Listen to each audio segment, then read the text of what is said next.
Okay, and let's go. Hello, everybody. I turned my music up because I was enjoying a song. It was called, what was it called? It was like Power of the Triforce by some band. So, if you'd like to check that out, go check it out. But, hello, everybody. Welcome to the chat. We're going to be doing just chatting for a little bit. So the person who suggested this should show up soon, because just chatting is boring when I am talking to myself. Why am I doing just chatting?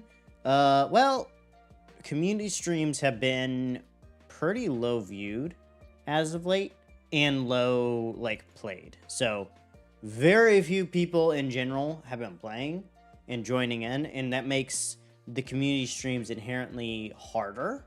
I will probably swap over to some gaming a little bit in, but that won't be the main focus of tonight's stream.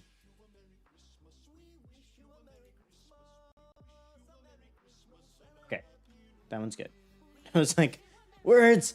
Does that mean that this is DMCA? Because, yeah, DMCA is super important. Oh, whoa. Minecraft, please. There we go. Okay. But, yeah, hi, everybody. Hope y'all are doing good. I'm just gonna basically be AFKing or adjusting, kind of watching the, build I have on our, survival server. So, mainly checking out the kelp farm part, because if we can get the kelp going, I can probably, while we're playing, go ahead and set up the, filtration system. I also need to get better lighting. Like, holy cow, this is the first time I've actually just checked out the raw camera. I'm gonna smooth this one over because the stream is actually delayed. Yeah, there's all sorts of problems. I am really looking forward to the rebrand because I can actually go in and adjust a lot of these issues that I found. Because in general, there's a bunch of tiny problems I found. You know what? Let's actually play with the camera a little bit. I need to go... Oh. Of course. I gotta go into studio mode, and I do wish that they would allow me to jump to scene if I have a scene as a thing. Not that. Camera. There we go, camera. Oh, the scene camera is literally the background of this, but we're gonna go here. I wonder, can I, filters? Okay. Oh, okay, that's the color key. Okay. So what would happen? I know there is user defined time warp scan. This one's kind of cool. So this, oh wait, no. Oh, that's right, I have one. This is the time warp scan. So if I or no, this hand. Wee, hello. Yay. It does stuff.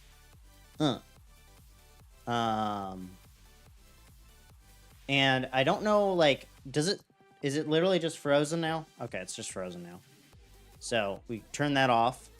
And then I have a cropped version of the camera. But let's try... I don't want a render delay. I don't want to move. I don't want a dynamic delay. Not source record. Oh, here's the recursion effect. I used to use this on another thing.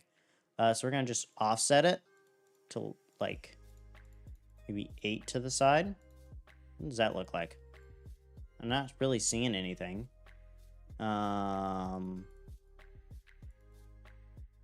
Okay.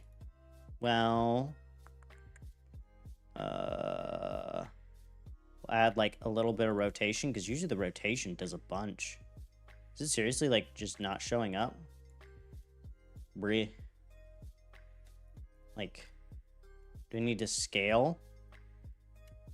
Do I need to scale things? I'm gonna laugh. Nobody's gonna show up to this stream. It's probably because I'm doing just chatting. I genuinely, this does not show up as a category for YouTube for streams, which is weird.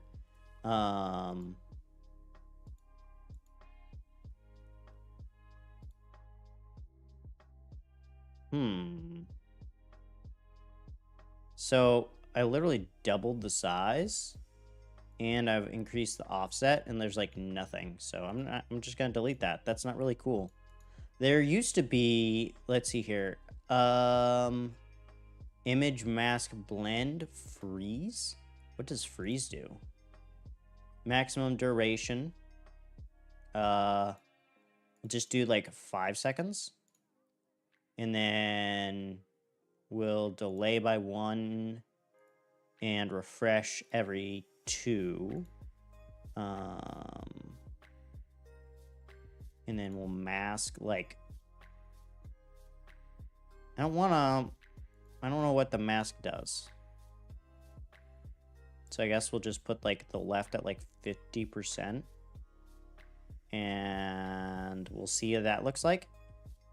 So turn it back on. Oh, that's cool. It like, that's cool. Like I can put my head here and I can go here. Here. Nope. Okay. We'll up the duration to like 10 seconds. We'll delay it by like 2 seconds. And then we're going to turn off the refresh. So it should... Okay. So I need to go over here, right? I'm going to turn that off, okay? And we're going to turn it on, go over here. Yo, there's 2 of me. We're just playing with OBS, basically, at this point. Don't ask me why we're playing with OBS, because I have no clue. There is the scroll thing, which is kind of cool. I wonder, so if I did a recursion effect, right? And then I added a scroll, and I put the scroll over the recursion, and then I had the scroll go like this, right? Oh, it's because there's like no space to the sides. That's what's up. So I need to like limit the width. Probably. No, okay. Don't loop. What happens when we do that? Turn that off. Turn it back on. That is weird. Okay. Oh, that's the recursion. Okay. Bye. I'm fading away. Don't ask why, because I don't know. I'm a wisp. Okay, we'll turn back on looping. So what happens when I have the looping? I don't see nothing. That's the thing. Whoa. What the heck just happened? Also, hello to... I don't have my chat up. Hi! Yeah, I know. I don't know what just happened there. But I'm just playing with OBS. Whoa. That's a cool effect. Whee! Wah. Oh, wait. Color key. Oh, that's what's up. Okay, we're going to turn back off the inversed.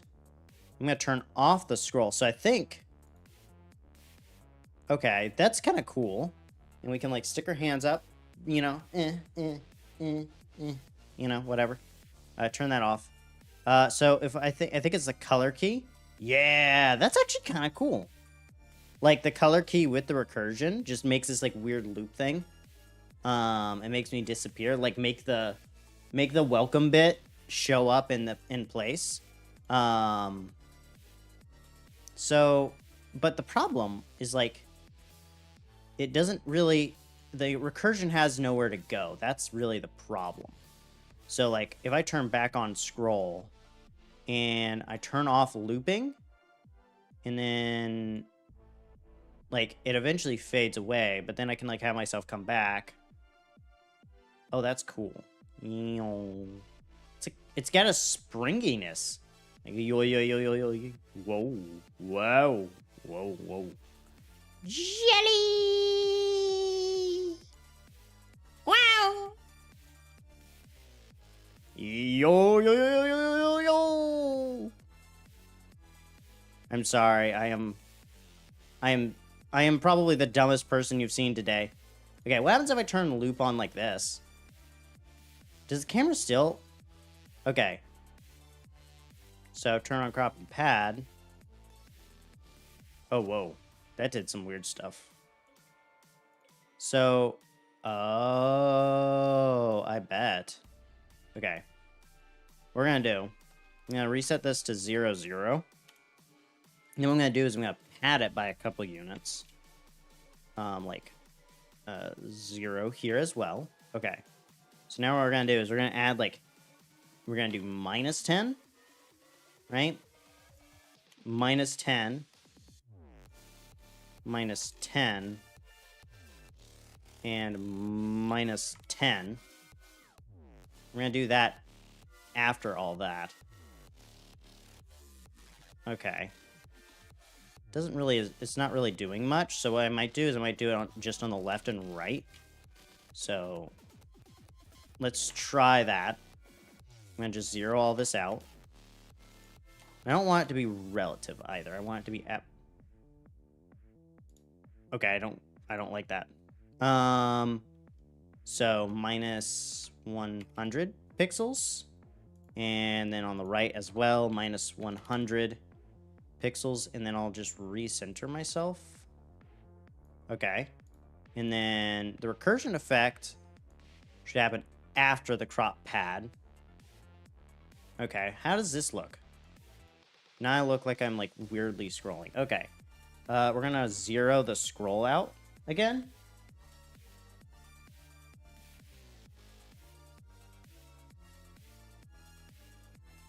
Okay, what does... Ooh, that actually does look cool. What happens if I invert that? Oh, whoa. Whee!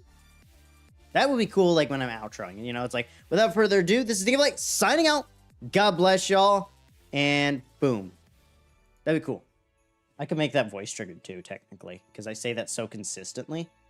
So I wonder, what happened if I made the X grow to, like, 110? Oh, that's cool. So it, like, puts the door repeating. Oh, hands. Hands. Look my hand. And the left-hand side. Look. The hand. You know? Nama-hee. Nama-ahu. Nama-ha. Nami-aha.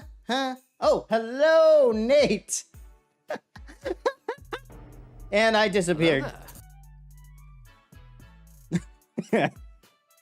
Yes, there's some weird stuff that's going on right now. It's on purpose. So let's... I think if we... What happens when I turn down the rotation? Okay, so now we're in the negatives. I don't like the negative rotation there. What happens if I increase the rotation? That gets real weird.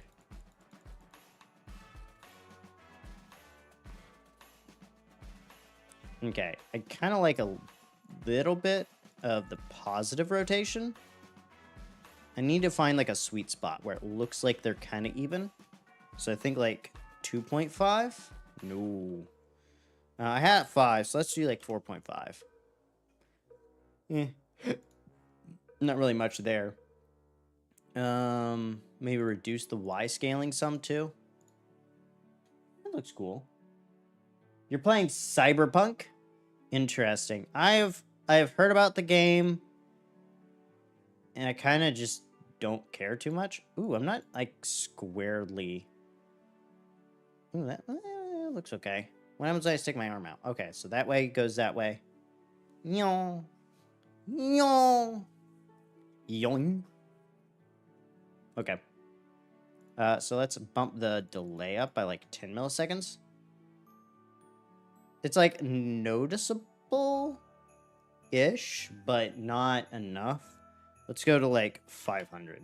So now it's like half a second. Okay, so now it doesn't quite show up. So let's go 250. Okay, so now it's like noticeable. And if I extend my hand out, it looks like on that side, this is just putting it out forever.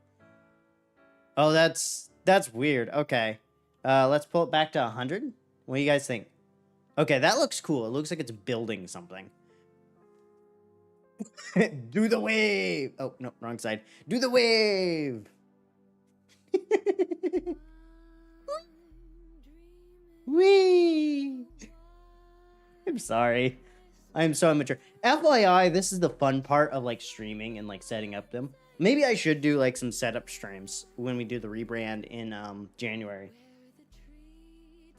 I mean, honestly though, these are like the fun parts of like doing live streams, is setting up the actual stream stuff. I need to make sure that my Minecraft guy is in a safe space, because I just realized I'm out in the open. So let me move my guy over to where he can be not dead. Because that would suck. I do have Minecraft up in case you do. I do feel like playing a little bit. The reason I'm doing this instead of a regular community stream is just because the community streams have been problematic as of late. And it's not like necessarily y'all's fault. I'm not gonna say problematic. Problematic is not the right word. Maybe just more difficult to get people, more difficult to like get stuff done, which I think is causing problems. Okay, so if I like set that to negative, it actually like pulls things back and forth. That's good. So here, and then the Y will pull stuff up and down. So I kind of want it to go like that.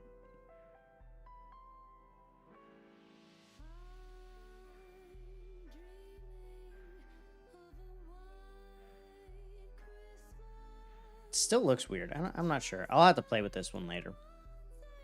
But what I was looking for was, I thought there was a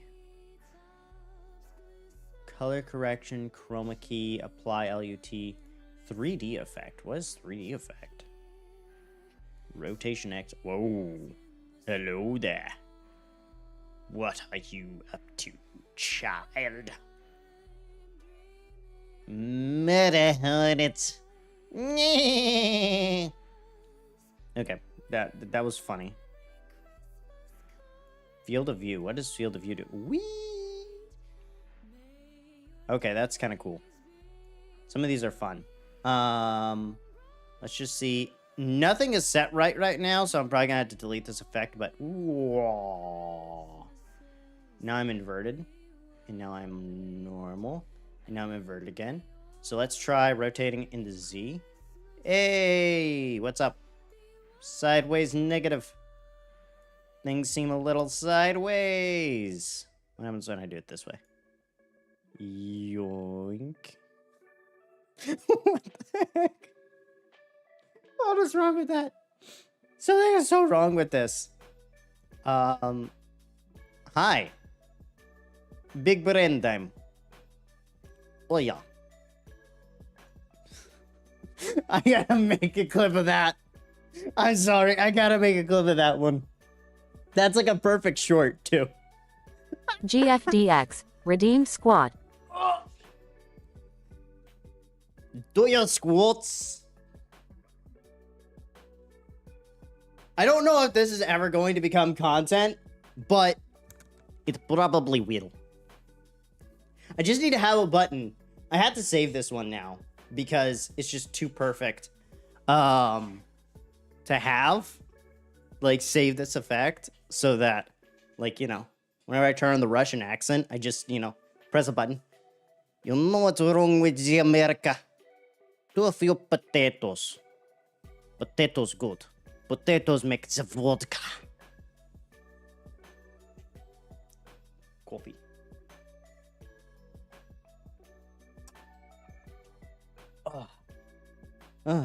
Be not afraid, neither be thou dismayed, for the Lord thy God is with you, whithersoever thou goest. Okay.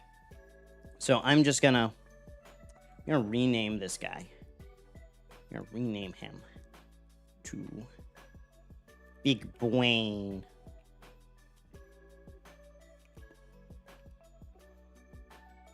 And yeah, I spelled that with a W. I'll even send. OBS disappeared when I tried to take a screenshot. Bruh.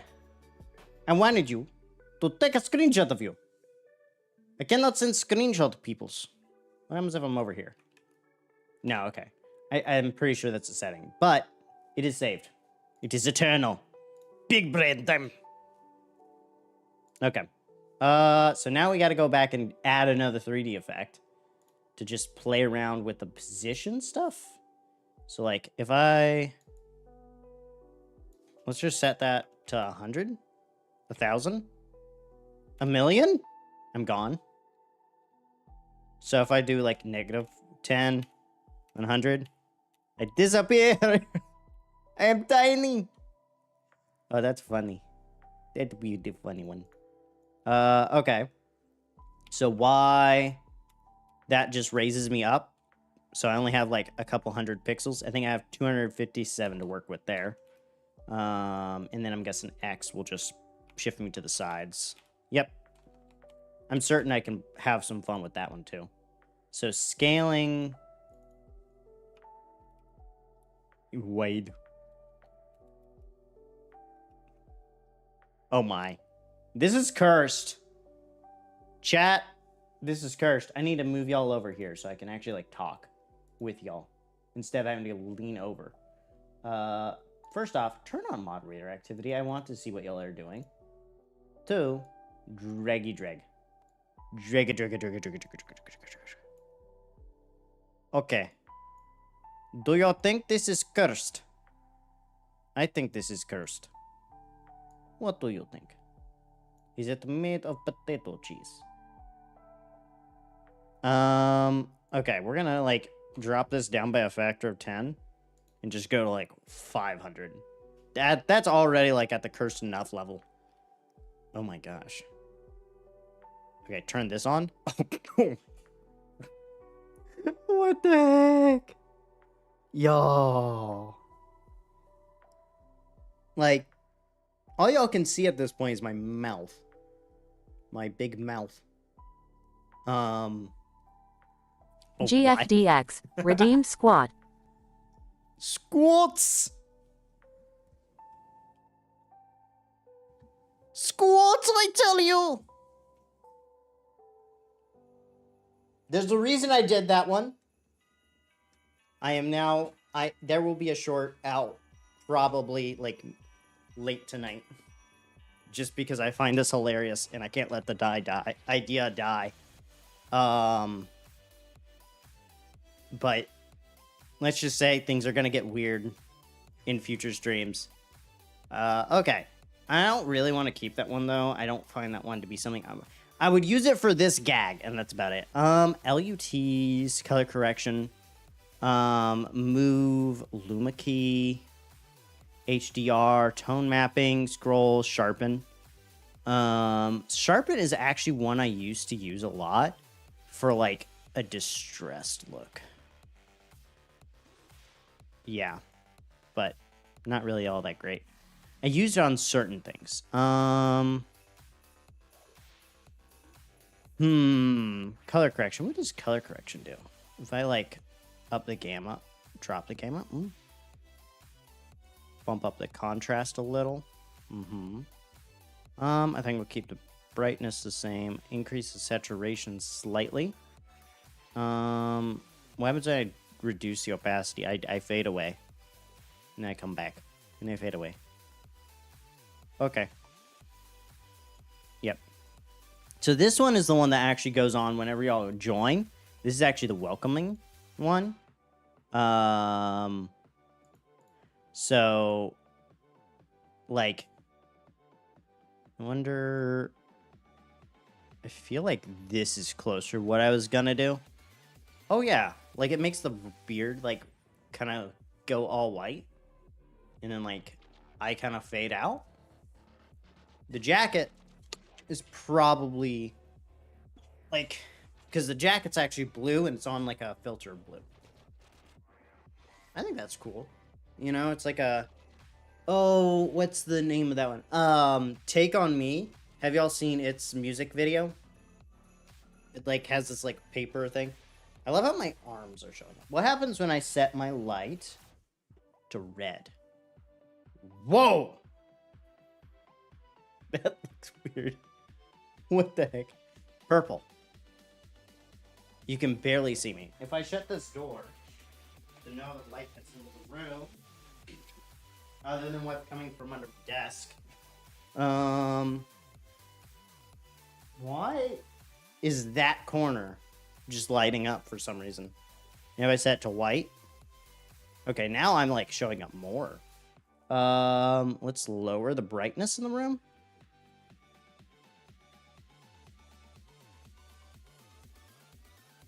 Huh. I'm noticing problems with my lighting.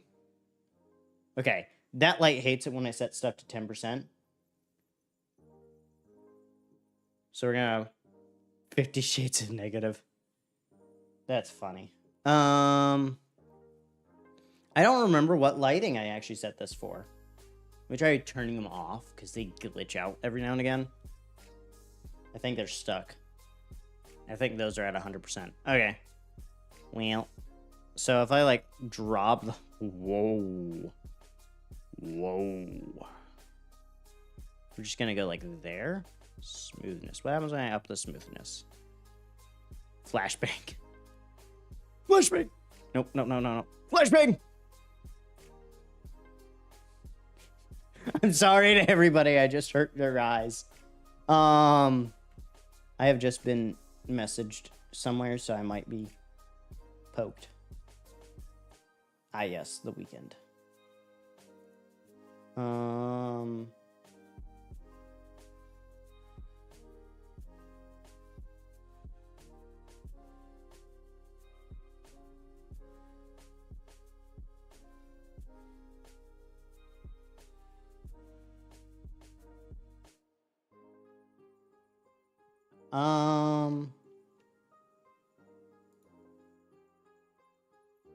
So, see, I don't think people realize I will be talking about AI art probably a lot when the podcast starts because Blue and I actually are very passionate about it because there's a lot to it. A lot more like complicated and nuanced takes making 4 battleships out of styrofoam. So this is fun background content. Interesting. So you're making battleships. That is odd, even for you, frankly, which is not saying much, honestly. So this is my background.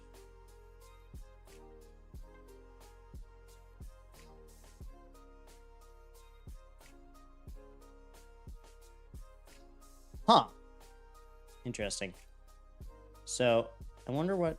Do I have any filters on the background image? No, I don't. I don't really want any. You're not wrong. You're not wrong. Okay. I think I'm going to swap over to the game for a little bit. And just play some while we're talking. So let me pull y'all back over so I can see y'all. Because if I click on the OBS, it would like go full screen and throw all y'all out or behind the screen. So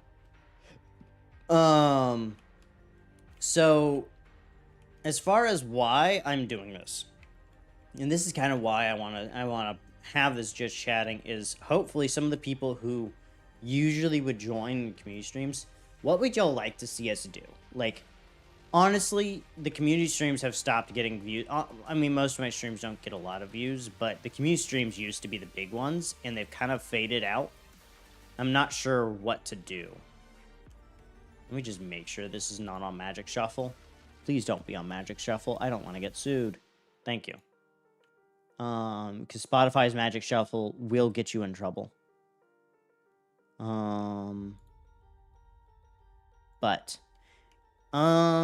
So obviously there will be more content coming soon, and like I've already got a tutorial video I've designed. Okay, for some reason this guy got through, and a piece of bamboo plank did not get kept. Oh, poisonous potatoes. Ooh, those are going to be a problem. I may need to add those to this list of items because I didn't think about them. You can't see the game. That would be because I didn't set the output to the desktop. Did it transition? I don't think it did. Okay, let me exit studio mode. Okay, can y'all see the game? Oops, wrong button.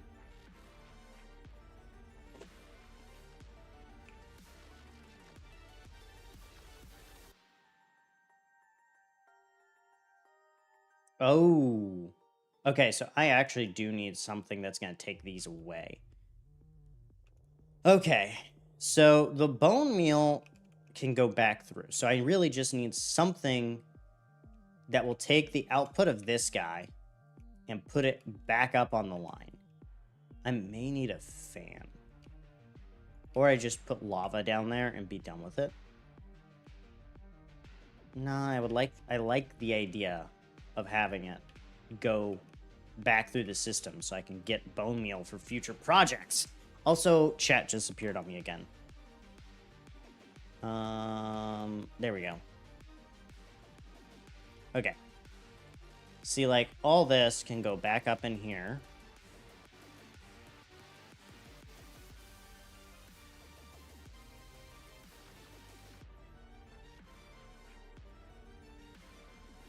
And then I need a way to take the bone meal item. Let's see here. What can I use you with create, actually?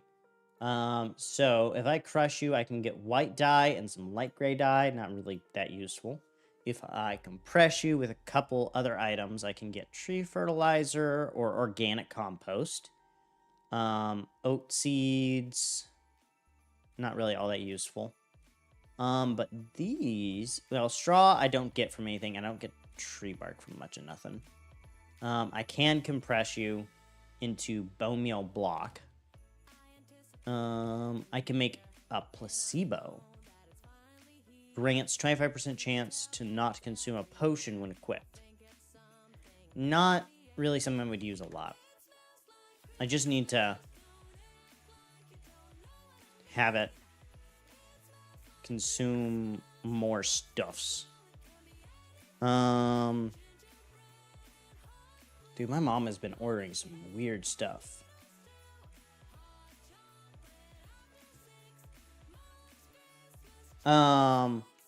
But what have y'all been up to too? Like, what would be some stuff y'all would like to see me do for community streams? Maybe it's something that I haven't done in a while, and I just have completely forgotten that like thing exists. Like, don't be surprised that happens, because it does, especially for me. Okay, so what would a 45?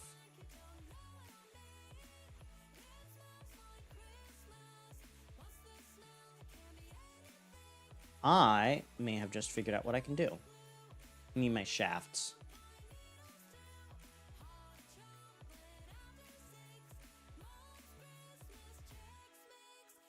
Right now, I am only composting the kelp. I do want to wind up taking that. So we'll be working on the processor some tonight. But we're going to be hanging out, chatting for a good bit tonight. So I'm just trying to find something to talk about while we're doing stuff. So as far as AI art is concerned, I do actually believe it is art, but I think the art is more in the prompting and like getting it to be what you want. It's like molding clay. It's more like molding clay than it is drawing art, if that makes sense.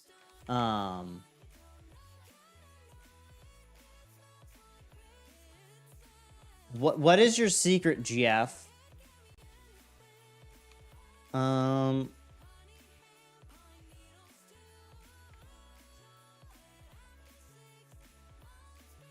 X1550? Just X1550? Let me get some materials out of here and get this thing. Oh, there's a belt there. Yep. Direction of the villager trading center. So X1550.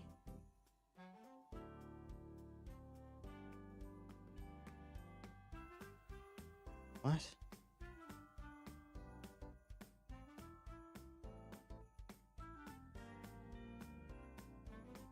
So there's like nothing there, but okay.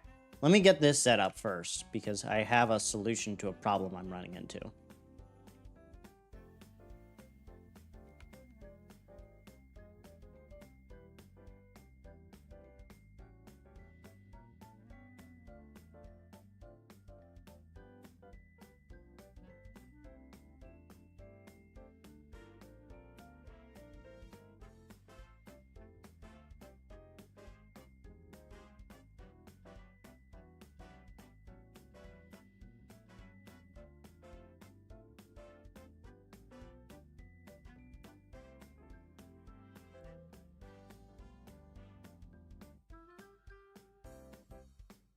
Ooh, how am I gonna power this guy? Let me see here.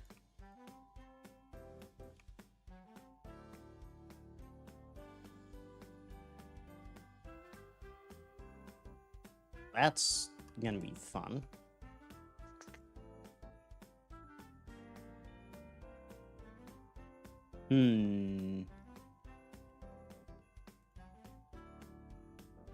I'm certain I can come up with a way to do this.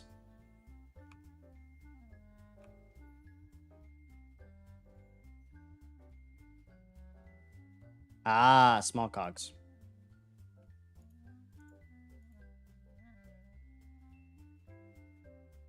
I'm just hoping I have enough. I think I might have enough, but we'll see.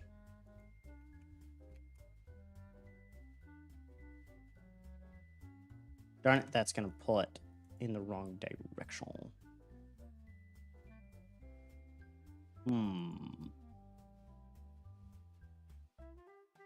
Yeah, and that one's going to do the wrong direction too. So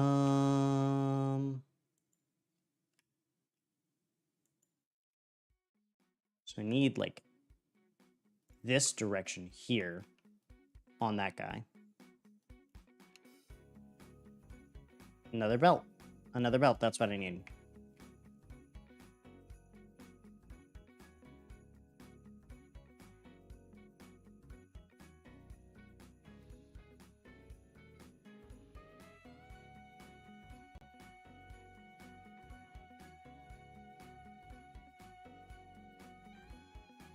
Okay, and now I need another andesite funnel.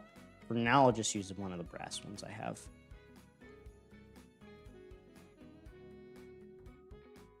Oh, no, no, no, no, no, no, no. Wrong direction, George.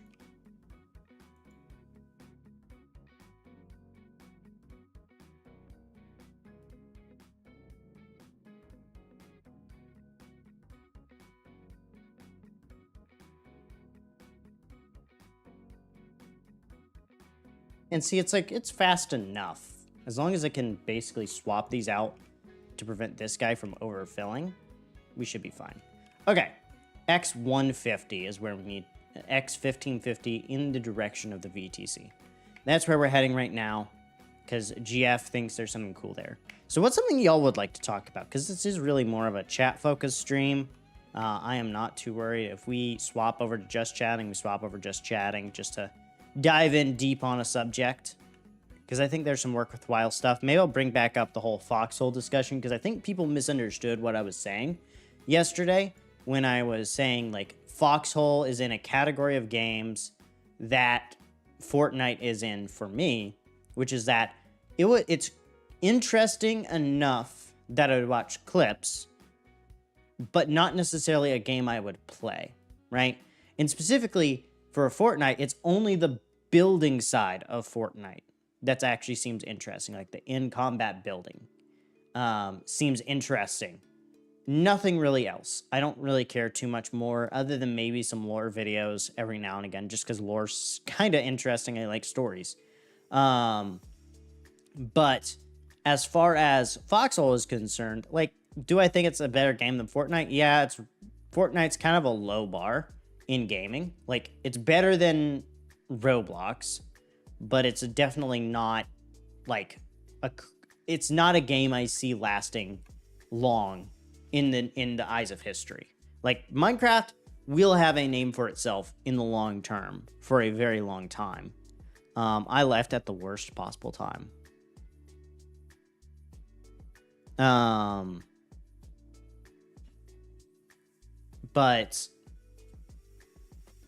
I don't know much about Foxhole, and I also would say Foxhole is a newer game. So to really say it's great, I think a great game, one of the key things that it has to have is it has to last a while. Like, there are some games that have awesome mechanics that lasted a year, 2 years in the common, like, vernacular, common thought. So like Shadow of War, right? I love that game. It's a really cool game. I play it all the time. Do I think it's a great game? No. Is it a good game? Yeah. It's got some really cool mechanics. It's got the Nemesis system that's patented by EA, so nobody can use it because EA is a horrible company. And I really do think that's actually the reason why it is not a great game, because the Shadow of War game and series, because it's actually Shadow of Mordor, Shadow of War. Shadow of War is the second one, and it's really good and adds a lot of the mechanics I think they wanted to add in the first one that just didn't exist. But the whole concept was like, you could build this perfect enemy for you to fight against. That would almost know how to fight you better than any player could. It wasn't actual AI. Because a lot of the Nemesis stuff is like fighting style, weapon choice, and then like different buffs. I have floaties and stuff. Like I'm swimming. I don't have the like waist floaty. Mine got lost when I fell into lava. And I actually had one of the like super rare ones too, which was annoying. It wasn't the pelican one. I just saw something. Okay. 1550 is what I'm looking for. I mean, I don't see any reason to go to old Minecraft. Like I played it when I've been playing the game since I was like probably 14. Like, but I don't see a reason to go back. I like the modern Minecraft. I don't really care for the old combat system, actually. There was a weird looking tower. Oh. Nice. Some cool ruins. But yeah, Minecraft is definitely one of those that I could probably do more stuff in. Right now, it's actually in like a general downturn, which is kind of sad because I like the game. I think it's, again, like we were just talking about, like the common vernacular and like the being a great game. Like Minecraft is definitely one of a few great games. You know, Pong, Tetris. Like, it's defined gaming for some people. Okay. 1550. I'm looking for 1550. I also really like modded Minecraft specifically. Head straight north. Okay. Oh, I'm a little over, so I'll just kind of go some northwest a little. So, like, I honestly don't really play pure vanilla almost ever. I almost always have, like, maps or Lightmatica on at all time. But me. All right, I need to head back east a little. Need to line up with 1550, and then there's something straight north. So you need me to move into Z.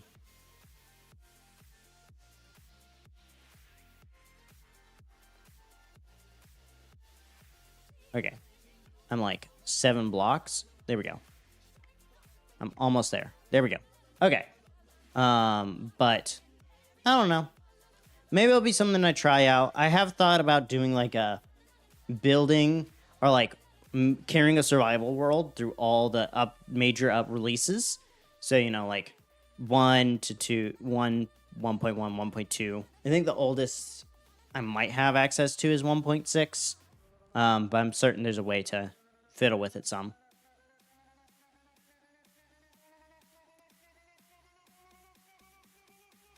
I am not... Oh. What is this? Oh, dude, did you already built a battleship? Yo.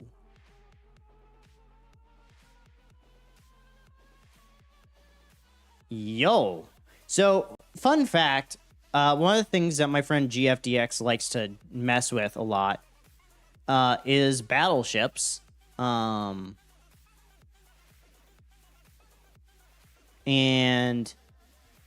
yeah. FYI, the music is DMCA free music. I'm using a combination of stream beats from Harris Heller and Moose with Scarf. Hello, Ernest. Okay. I was talking about AI art actually a little bit ago.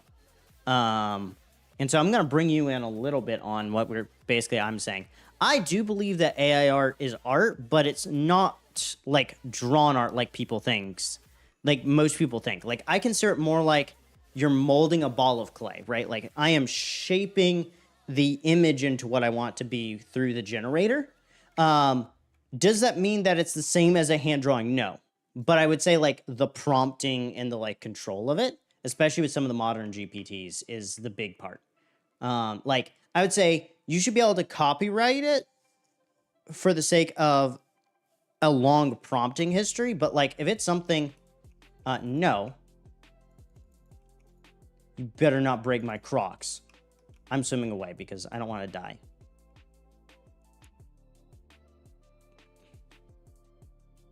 Ooh, okay. I'm seeing why you asked me some questions you did. That's cool. Okay, I'm gonna run like a coward to my base. Why did you put this near an ocean monument?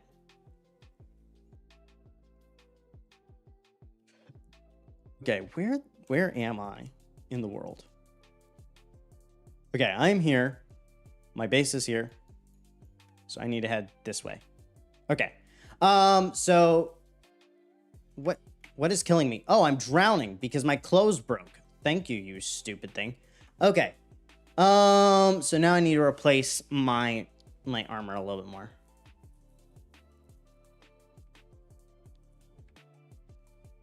Oh. Well, actually, I have kind of fought with one of those. I should make another pearl here.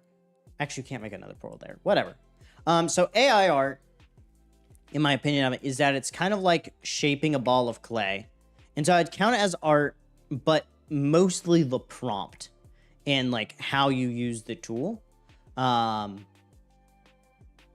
So I think it's the same but different. I know it's a really touchy subject right now, and yeah, I agree. Like there is some stuff about like how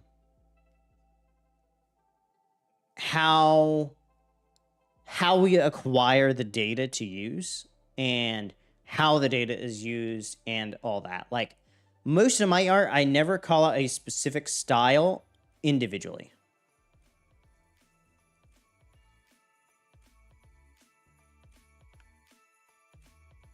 I will go ahead and say it's already too big. The law is already behind, and the law will remain behind. Oh, was Shutterstock a big source? Shutterstock. So most of those, like, even like Giphy and some of the other ones where like they're stock photos, I kind of think those ones are welcome to be used for AI generation because you've kind of already sold the right to them. And I know that that's kind of harsh, but mind you, that's mostly for realistic stuff.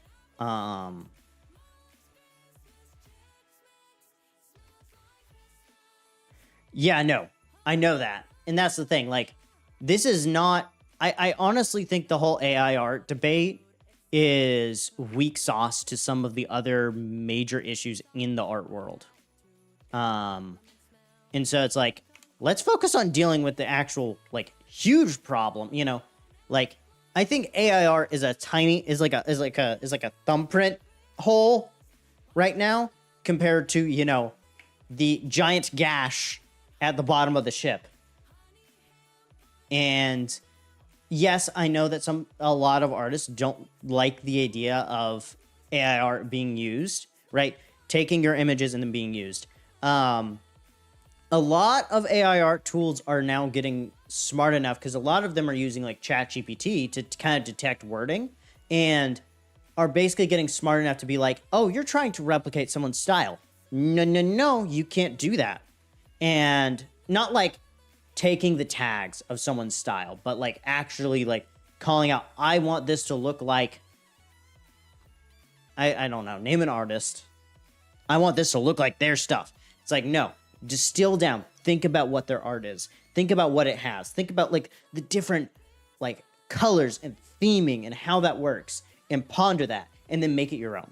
Because I do think that the wording and like how you use all that is important, and like being able to withdraw that, like, you know, like I like Tron and Medieval and all that, and like all those images that I took, I spent probably about 2 hours to generate those. Actually, I was on an ADHD rant for a while.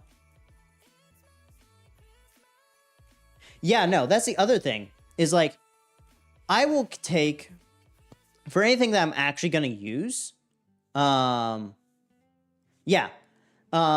that I'm actually going to use, what I usually do is I will take, commonly I use it for like thumbnail backgrounds, for example, because it's really just dead space, and if I don't have a real screenshot to use, I just generate an image.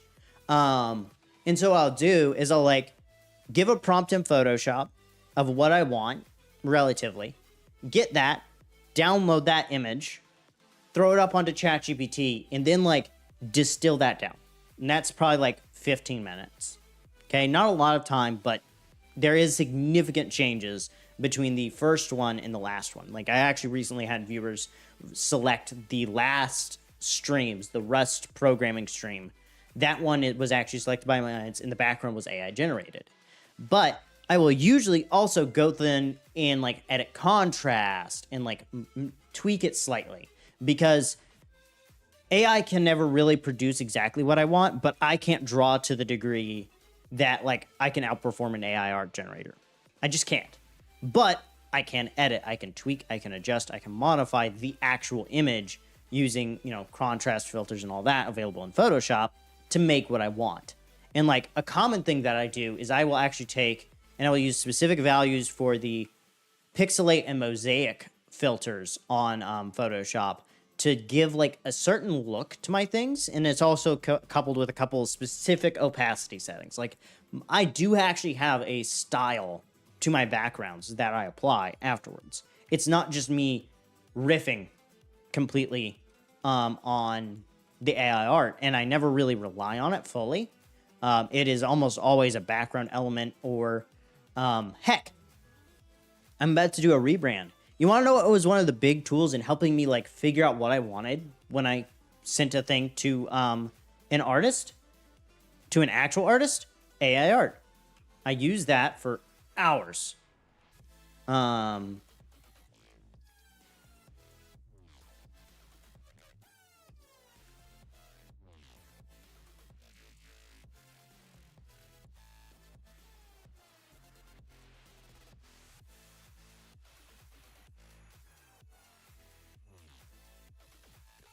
Yeah, no, that's the thing. Like, so I'm gonna swap over to just chatting, because now we're actually to the part where we're legitimately doing that. Can y'all? Is it just me on the screen? Yes. Okay. Cool. Okay. Minimize Minecraft. Okay. Where was I? Oh yes, AI art. So why would I use AI art, just raw AI art, for the thumbnail backgrounds? Well, one, because some of those thumbnails deserve like something nicer than just like a random Minecraft picture, because that's usually what it is. And that would honestly be my only other option. If I were to actually pay a legitimate artist, I'd probably draw a sketch, generate a background, kind of, let's say 80% of what I want. And I might say, hey, like, could you use this specific image as the background? Because there's some really cool AI art that when like blurred into the background actually looks cool. But I would still be paying the thumbnail artist the same amount with or without the AI stuff. I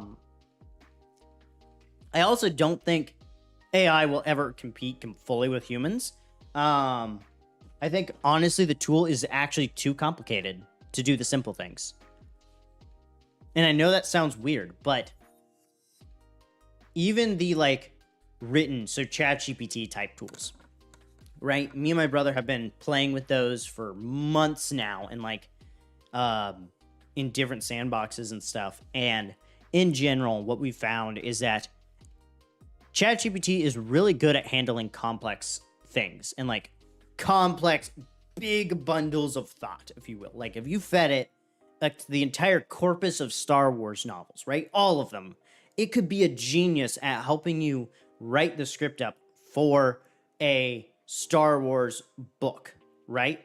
A new Star Wars book that doesn't break any lore anywhere and actually like follows the rules and even uses some of the characters and puts cameos in and helps you build all that for you. But it probably won't be good at really providing a quality character sheet for a one-off character that you want to be kind of specific.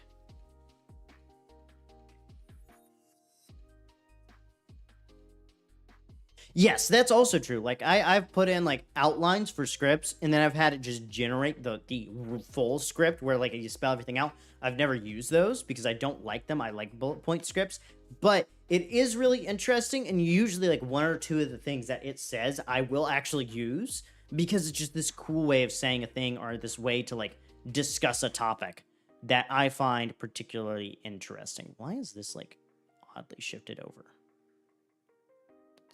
What the heck? Okay, we're back. I lost my brain cell there for a second.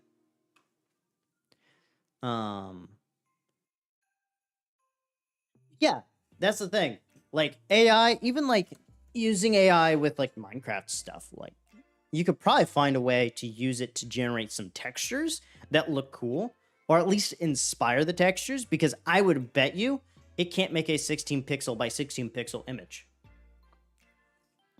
Actually, instead of just betting you, I did break our instance of ChatGPT, so it might be broken still. I would like you to make a Minecraft texture that has a purple cross in the center. This is for a block, so it must be 16 pixel by 16 pixel. Yes, me and my brother have GPT-4.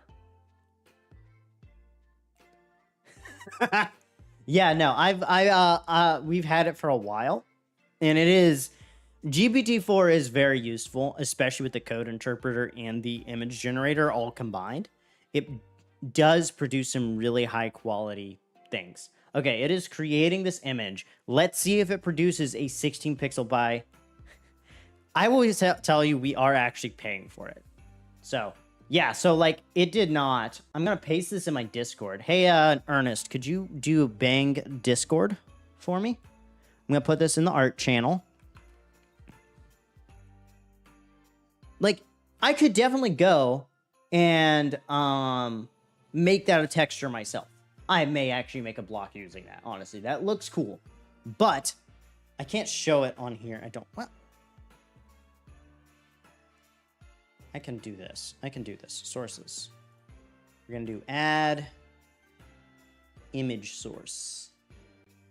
Where's my image source on here? I have so many different things. There we go. Image.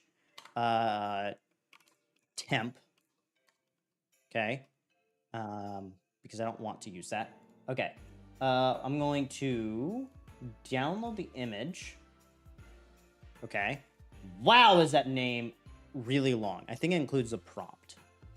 So let me go down to downloads. Okay, here we go. Here's the image. Right here. Like, yes, I can go... What side is this on? No, this side. I can go and take this image, right? And I could make a block myself. But ChatGPT will never really be able to do what Minecraft can, right? And so, like, sure, it might be... Ugh. I don't know what's up, but I got something in my eye. But it really can't, like, get the essence of, like, the concept. Now, it would be cool if maybe I can feed it like an image and then say, hey, could you like make a 3D rendered version of this Minecraft block image? Let's give that a shot. Because I actually have images for my blocks. So I'm going to use one of the blocks from my mod, Empowered Pathways. Because that one I have all the like art myself. One of them was generated by someone else, so I don't want to I don't want to offend him on that one. Okay. Source, main, resources, assets, empowered pathways, textures, block, and then we're going to open. I would like you to do the same using this image. Okay, we're gonna see, does it make at least a close enough thing?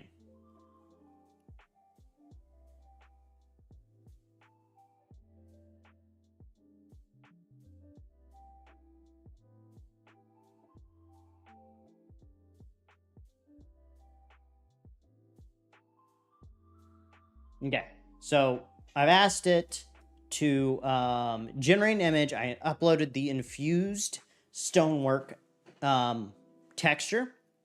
And we're just going to see, does it actually produce a thing? I'm sorry to say this, but NerdMock2, but YouTube doesn't see you. You have to join the chat. Say hi.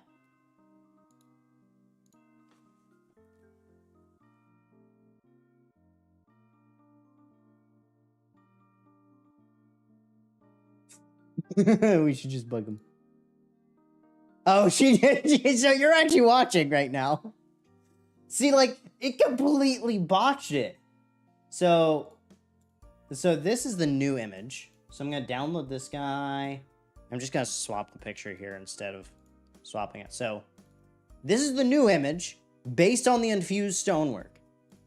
Like, so it's not as useful as you would think. Like, if I were to want to do a 3D render of a block, I should be able to upload texture and do that.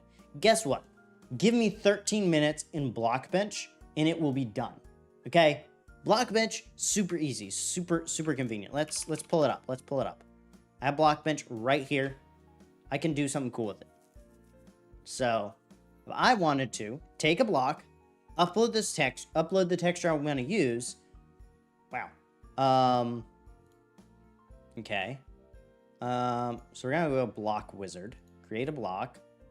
We're just gonna do temp block. Next, we're gonna use the preset for stone. Yeah. I don't care about any of the other data. Keep on going. We'll just swap that. There. Default loot. Yeah. Oh, I have to enter a block name. Test. There we go. I don't need a pack icon. Okay. Now, what I need to do is I need to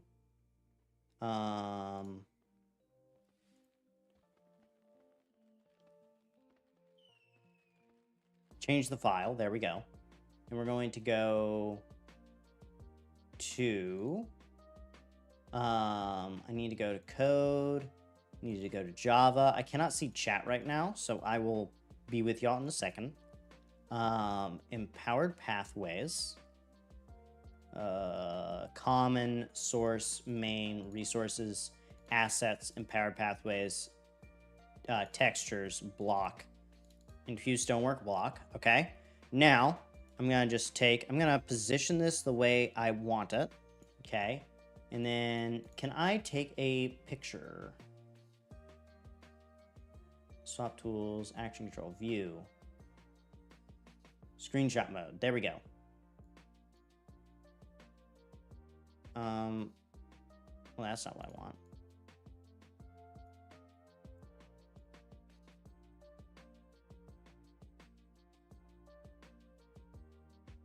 Okay. Tools. So screenshot model. Okay. guess what?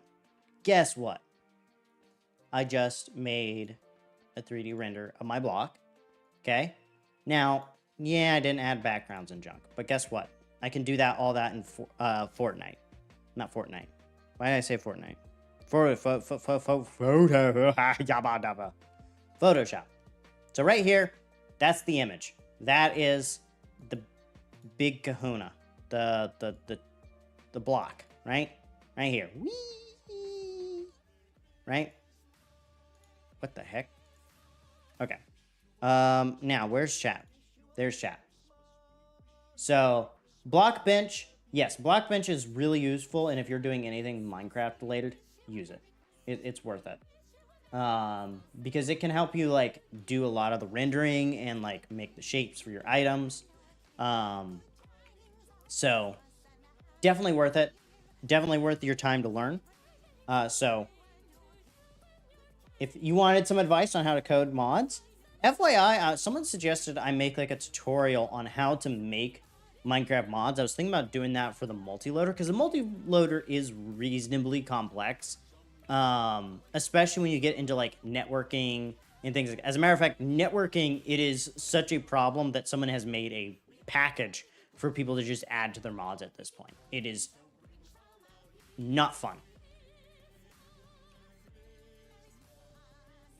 Okay.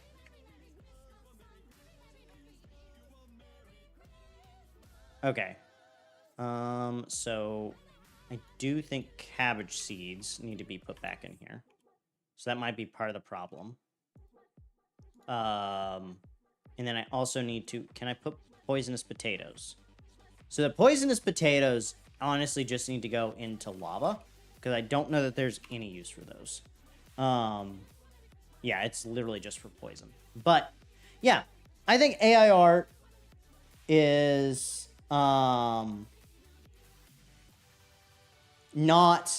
as useful as people think. And like, see, it took Ernest probably 15 minutes to actually make a approximation of the image using 16 by 16, which is the standard for Minecraft. I'm going to save off your image real fast, Ernest, so that I can show the class, okay? So what I'm going to do is I'm going to, boom. Anything that's named image.png is probably not worth me saving.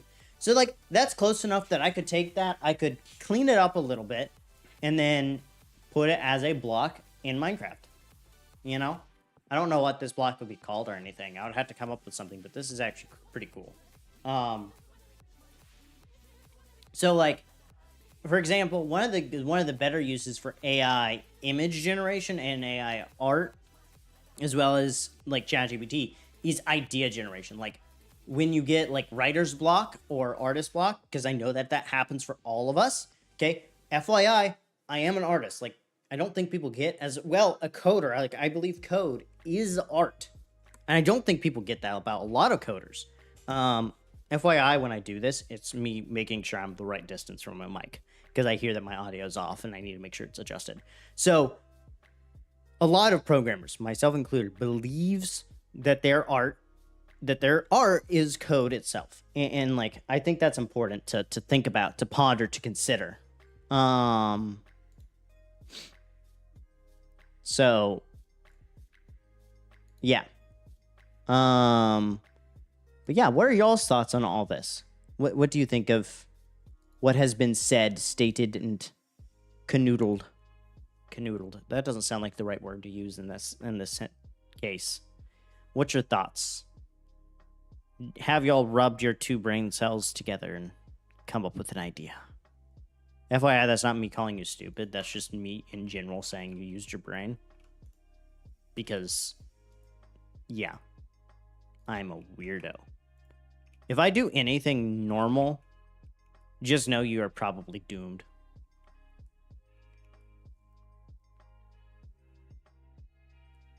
Yes, I would 100% agree with that. Like, nothing of mine has ever used raw AI art. And honestly, I don't think anything ever could.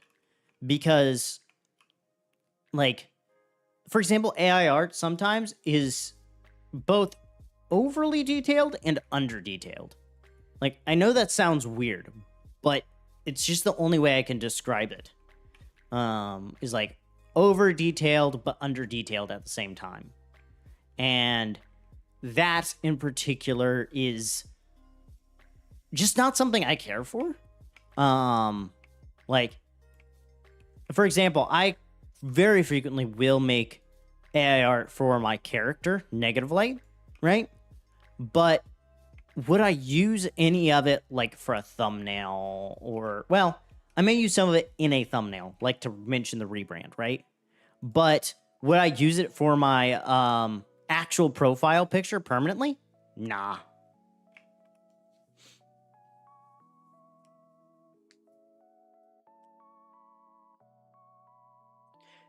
That is kind of true. The other thing, so this is something that me and my brother, this thumbnail? There will be a thumbnail in January. This thumbnail? This thumbnail? No, it's not. This thumbnail for this stream is literally just a picture of my face. And then I added some blurs. No AI on that.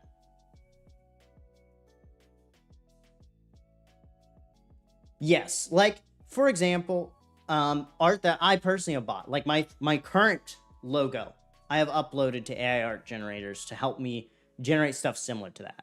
And actually, that was made by my sister. But yes, so other ones I will make the background of them from AI art, right? And I explained that before. I think you joined.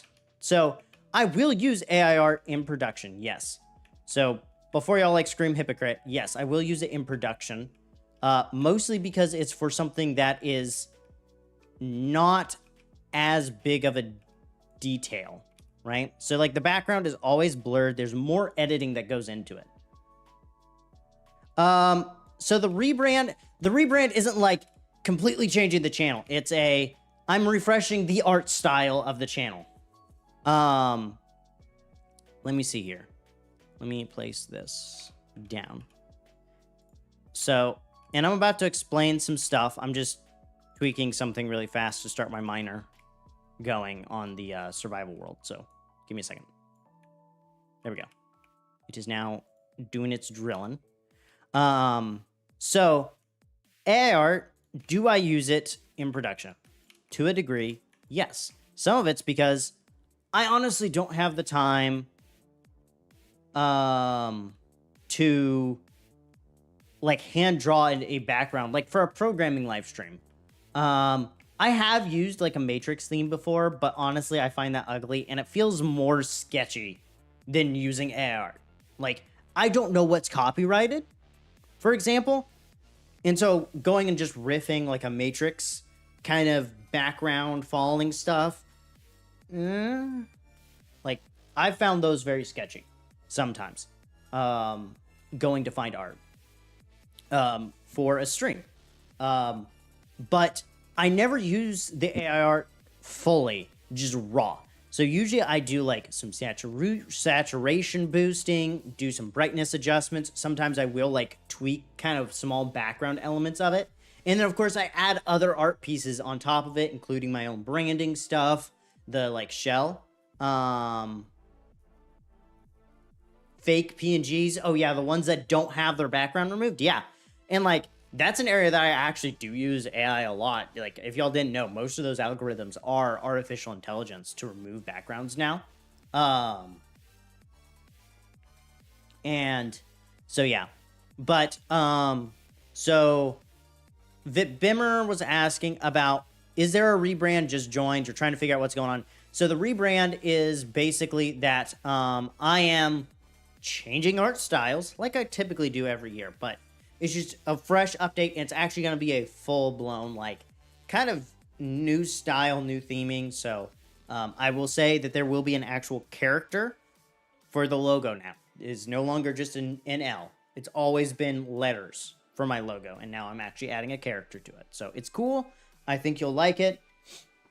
And it's kind of been hinted at for a while, I will tell y'all. I have already talked to y'all about like the rebranding's been building up. So yes, that's a huge portion of what the kind of thought behind it, the concepts behind it. So there's a lot of concepts.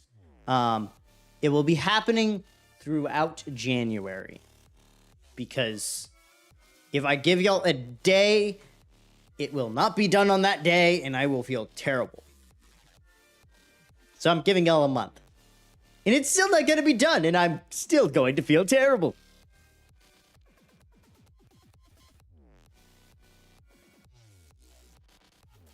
No. The stream is still up. The stream is still up. What?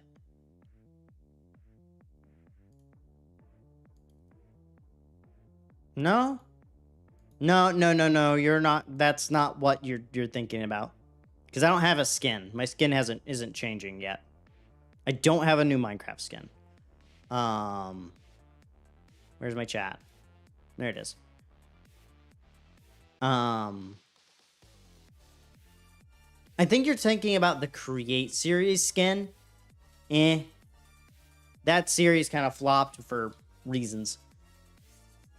No, I still have not made a new skin. I did actually find something cool that I might try to make into one. It'll take some time to get done, but I could probably do it. But yeah. So as far as community streams, what would y'all like to see? I found that like overall, very few people are joining in, which it might be my choice of game. Like I know, didn't Fortnite bring back their Jellycat? What? Scar. Oh. I do know with Fortnite bringing back their OG map, I would betcha that that's probably why also there is a downtick. Yeah, no, that's some of where the podcast is coming from. No, I agree. I don't like Fortnite. I'm not playing it. I have thought about doing League of Legends. So just know that I'm still not perfect. But, you know. What do you think about what? What you think is a very broad statement. And I'm very certain there are very dumb things I don't want to hear that you think about.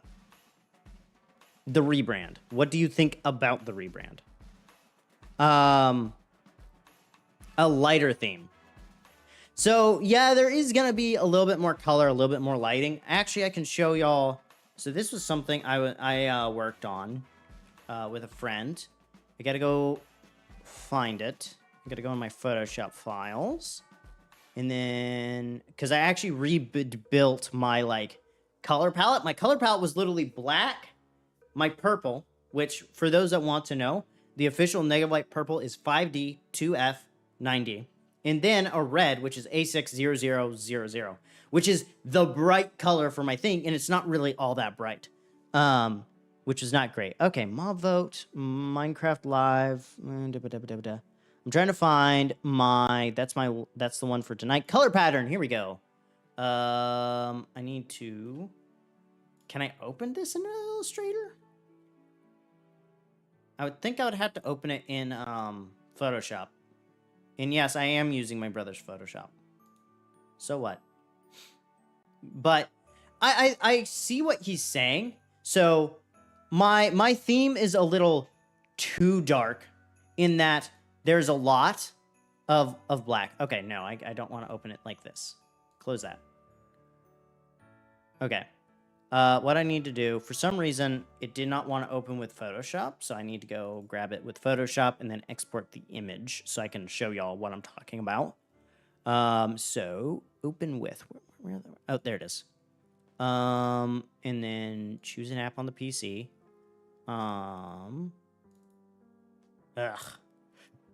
Okay, we're just gonna open up Photoshop and open it from there, because that's gonna be easier. No.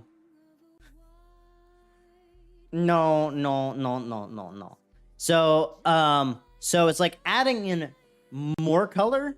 It's not just necessarily that it's brighter, but adding in more colors, which I know sounds weird because like a lot of people be like, you need less. No, for like a general website, for example, you actually usually have like 6 colors and stuff.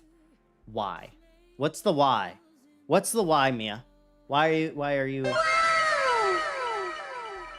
Why? Please do not do likes of colors. That's so much. Well, too late. It's not necessarily that they'll always be used. I'm using 4 specifically. Plus, technically, white and black. So, let me, Control-Shift-W. So, this is actually something I've been working on. And so, it's already kind of worked its way in. So, let me... well, we're not gonna do that in there. I'm just gonna put it in my picks area. And then we'll close that.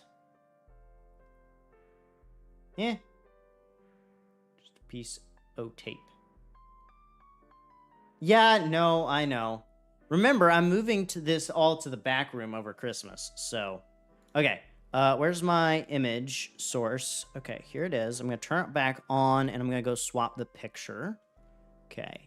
Pics. Where is it? Where is it? Where is it? There it is. All the colors. Okay, so this is what I'm working on. So, I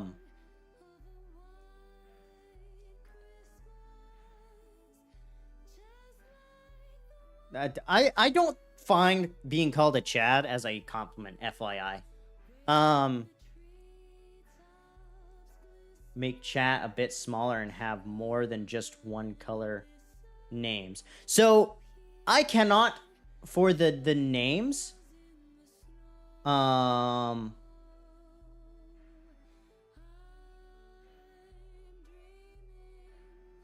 Okay. One. Okay, so several things I have to address. One, for the colors, because of how YouTube works, that this is actually a Twitch designed for more for Twitch. So Twitch, you have a lot of colors and stuff. But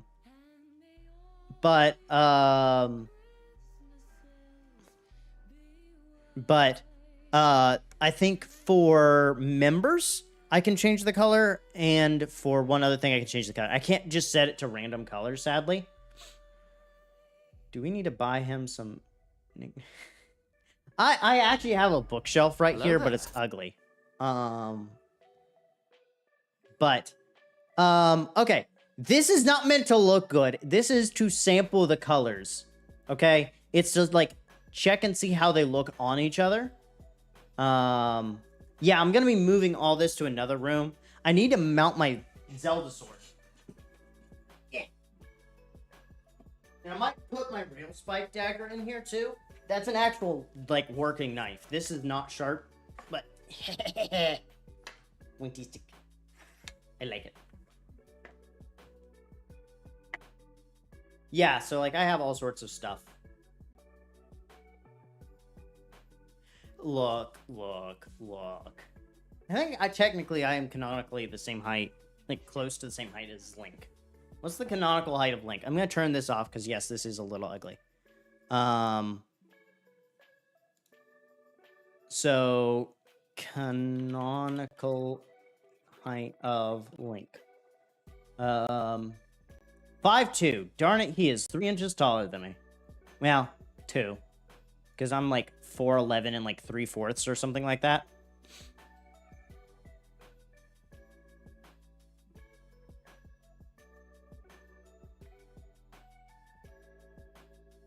Okay.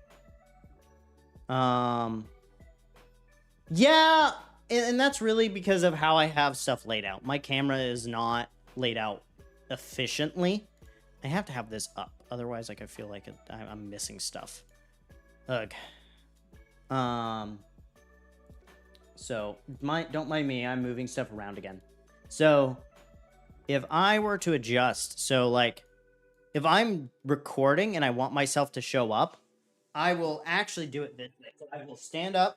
I'll have this up beside me, okay? And then I will angle it like this so that my head's kind of in line with the door. So it's not a strong angle, FYI. Like, that's actually neutral. It's really that my monitor is just stinking tall, and that was the best place to mount that guy. If I ever wanted to get more cameras, I probably would, and I would mount them in more, like, lower locations, kind of facing towards me. I have thought about getting the Elgato prompter because that would be cool to like put chat on. So it's like when I'm talking to y'all, I'm talking to y'all, you know? Did y'all all like die?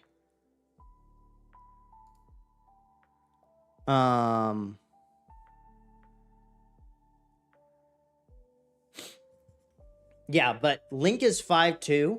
I am 4'11" and like 3/4. And yes, I do include the 3/4 because yeah, technically on my driver, legally I am 5 foot tall though. So my driver's license says I'm 5 foot. So I'm just slightly shorter because of rickets. And let's just be real, my bones are already decaying. And I'm 23. Okay, people? Drink your milk. Drink your milk, George. Take your vitamin D. Also, get iron. Most people do not have enough vitamin D. Is my stream thing not... Oh. 4'7". Yeah. So fun fact, I have been 4'11", and basically, so I've been between 4'11" and 5 foot since I was, I think, 11. Like, this shirt was from when I was in middle school.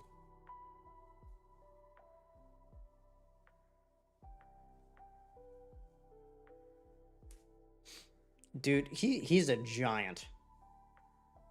And for those that didn't want to do the math, that is 6'7". So I have not found any later in life studies, but it's basically osteoporosis. So have you ever heard of like a woman getting osteoporosis in their older age? I have that. Okay. It's more common in women. Men can get it. It's more common in women because when you have children, that depletes the nutrients in your bones. And osteoporosis is basically like the petrifying of the bone.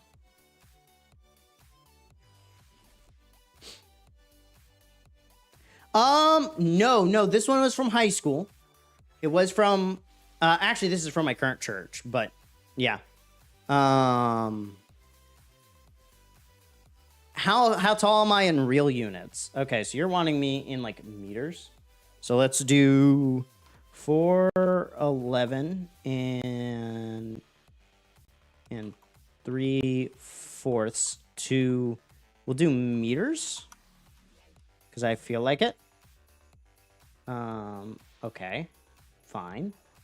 Not feet. I don't want to have to do math. Okay. 4'11" to meters. Okay. I'm about 1.5 meters, we'll say.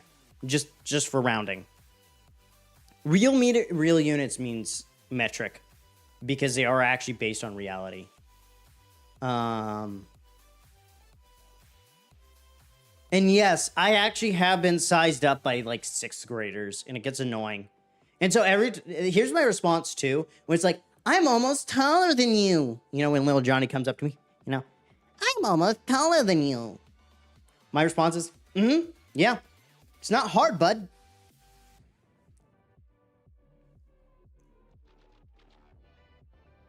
Gotcha. See you later, Vip. So, we were talking about AI art and like how it's not necessarily as useful as people think, but also that I actually do genuinely think it. It depends. I really don't know. This is like a trial idea of just chatting because the problem is normally I would do a community stream, which is where I bring in people from the community to play with me. I have tried Goose Goose Duck. I have tried Minecraft. I've tried other things. And it just seems like in general, the interest is low. Like I actually quit the last Minecraft stream early because somebody was complaining the whole time. Which maybe that was just that person, but he's been on other streams frequently. And FYI, the stream is still up. So y'all can go check that.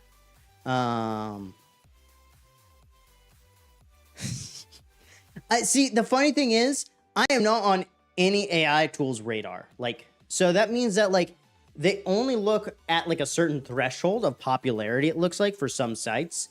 Though I wonder what would happen if I like asked ChatGPT. I'm going to pull up ChatGPT and I'm going to make a new chat. I want a fresh chat, you stupid thing. Refresh the page. Okay, I'm going to go to my studio and I'm going to go just to my page. My channel. Copy. Please tell me about this YouTuber. Give me a general summary. Okay, we're gonna see what it does. I would rather not show this one because it uses a personal account. Error browsing. Okay, it broke. I think I broke ChatGPT again.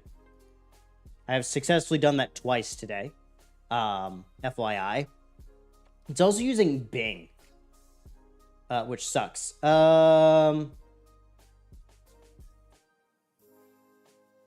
not yield any relevant summaries or descriptions. Okay, let's try this. I'm gonna go to this part, and then I'm gonna copy this.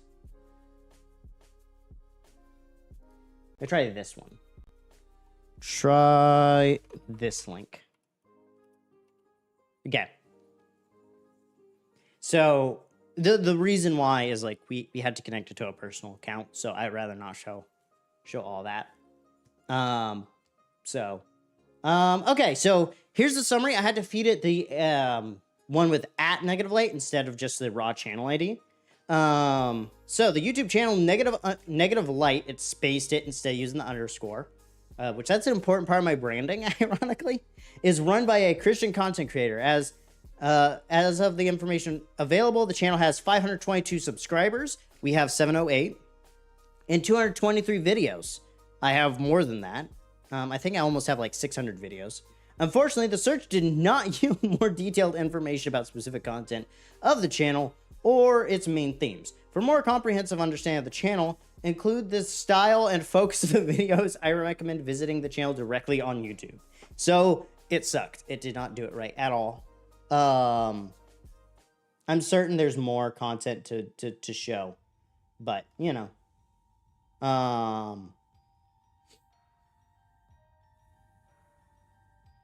So what were we doing? We were talking about AI art. We just did a ChatGPT thing again. Oh gosh. Like probably, I'm like in the 21 to 50 range. The thing is that I don't know anything other than the fact that he has 522 subscribers. We have 707 actually as of yesterday. Someone unsubscribed yesterday during the stream, so I think I actually know exactly who it is. Okay, we're back to 708. So sometimes YouTube will do a thing where like someone unsubscribes and then they resubscribe, which is a weird thing that YouTube does. But yeah, the goal really is to get to 900 watch hours by the end of the year, hopefully. So I'm going to be posting at least one more video, hopefully two. And I think that'll get us over the threshold because I've been like hitting 894, which is nice. The problem is shorts and live stream views don't count. So like one thing someone suggested, and this is just a thought of what y'all would like to see. Would y'all like to see me take my live streams and make them into videos? Do y'all think that would be something y'all would actually go back and watch? Because if y'all ain't gonna watch it, you know, please don't do that because YouTube actually won't count that. It will count as botted views, and that actually can damage the channel, fun fact. There is a way to like just do it and like not necessarily watch, but kind of watch. Again, YouTube, because it's not watch hours, it's public watch time hours, which is a different value that's less than your actual watch time. So like I'm over 1,000 watch time hours, but most of that is in live streams and shorts when the live stream is live. So you know, like I've definitely streamed enough that with 2 to 3 people watching on average, I would technically meet that quota. And I would love to be there, but and that would allow for channel members and the shopping thing. Definitely once we unlock that, I will be trying to launch a Shopify or something like it so that y'all can like buy merch. And it might just be like a hoodie with my logo on it. And it's just print to order kind of a thing for the early bit. So most of my stuff will be lower quality. I'm sorry, I like higher quality, but there's a volume required to make that work, sadly. Oh, I'm old. And I'm only 23 and I feel old. But the rickets. Someone was asking if it's debilitating. I'm going to say I don't know. And the reason being is like, yeah, when I was younger, it wasn't debilitating, but I can already tell like I'm getting more pain. Sadly, I don't know that I could ever make a shirt that does not have child labor unless I hired a firm in the US, and then the clothing would be very expensive. So, unless y'all are willing to pony up a good penny and buy like 50, 60, 100 shirts, because there's a point where I won't make any profit. And yes, I need to make profit. So, pardon. What's the pardon on? Because some of y'all are delayed, so I have the stream on mute. So I must have missed something. What have you missed? Did you see the child labor shirts thing? We were talking about me making clothing, which like you have Redbubble, for example, I think, Mia. And like, I'm like, look, there's a point where I have to basically sell early on lower quality shirts and clothing and stuff if I'm going to do that. Or like mugs, they might not be the best quality. Sorry. But it's because early stage, I can only do print to order, where like 5 or 6 of y'all are buying at a time. If I can only produce 5 or 6, then print to order is the best option for me, because I'm going to get the most profit there.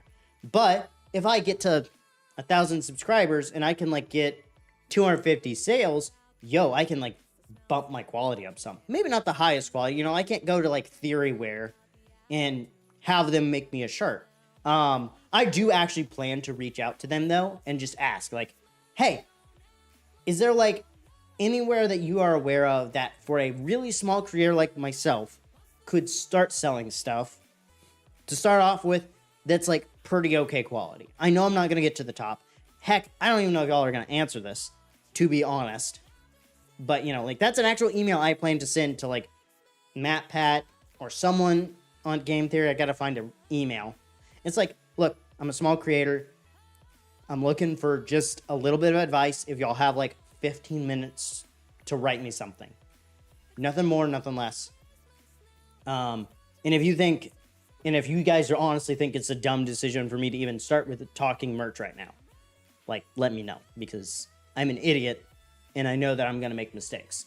Heck, like right now, Minecraft is at, I think, like an all-time low as far as search, which FYI for content creators, Google search, trends.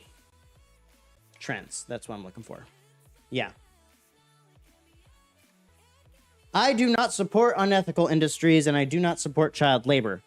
I have to admit that like why is this in light mode? Y'all need to stop that.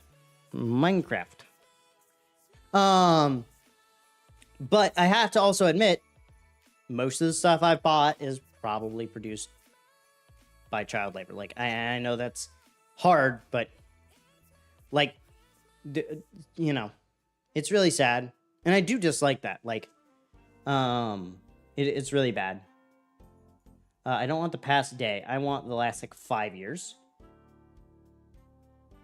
Okay, it's actually, no, it's more of a return to mean in the last 5 years.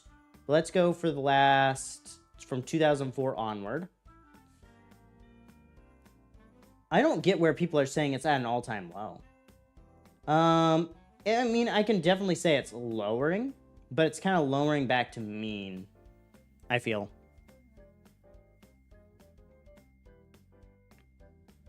If you don't buy, they won't sell. So, I agree. Vote with your wallet, okay? 120%, right?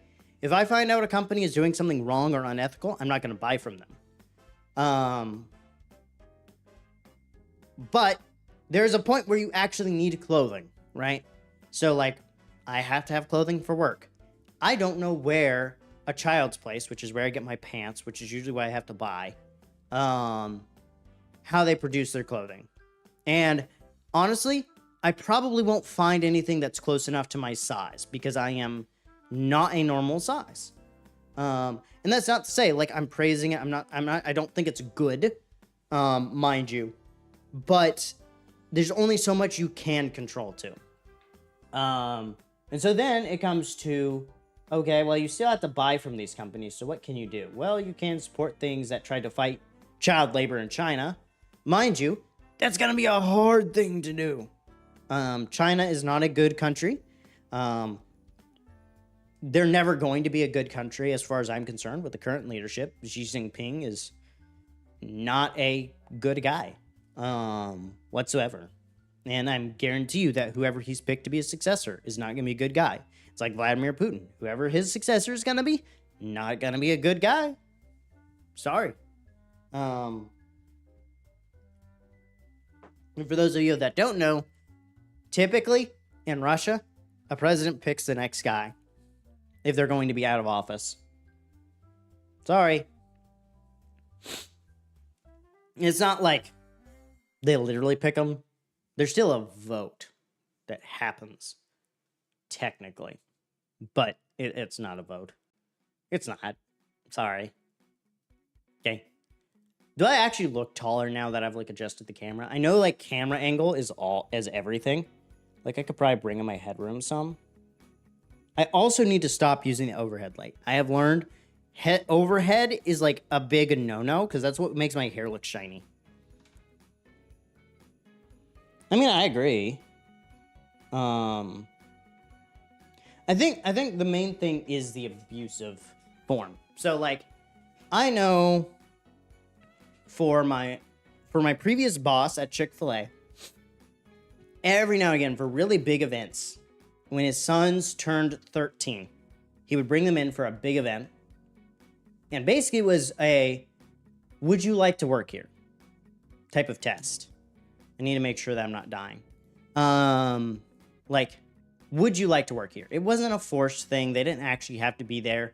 And he made sure like they were properly taken care of. And mind you, this is 100% with their dad 100% of the way through. But he would then, you know, some of them took the job later on when they turned, I think 14 is the legal working age in the US. And that's when he would actually bring him in full time. Okay, this is still working, still compacting things. And I think we still are producing the bone meal stuff. Yeah, we've got 19 things of the like weird bone meal stuff, which is nice. Where are y'all? There y'all are. So I think that's some stuff to consider.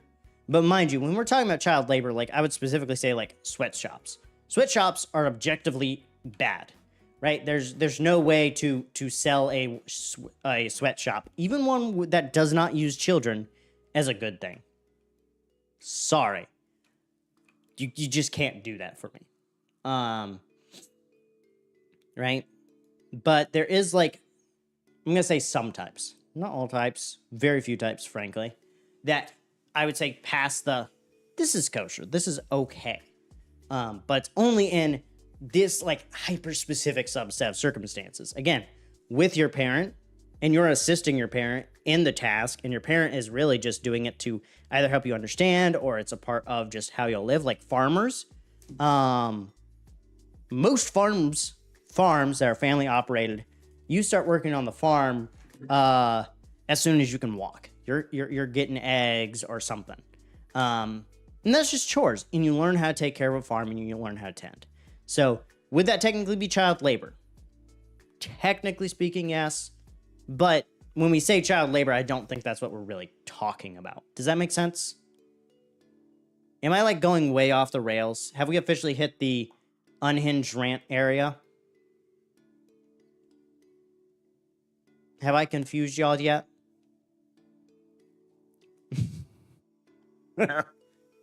Yep.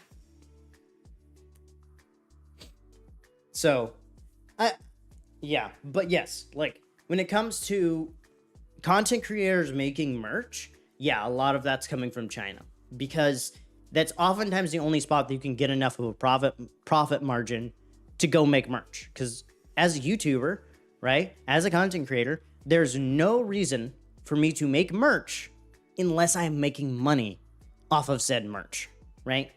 Like if I want to be full financially supported by content creation, I have to, yeah. And that's the other thing too, is like I do plan to make other revenue streams like Negative Light Media,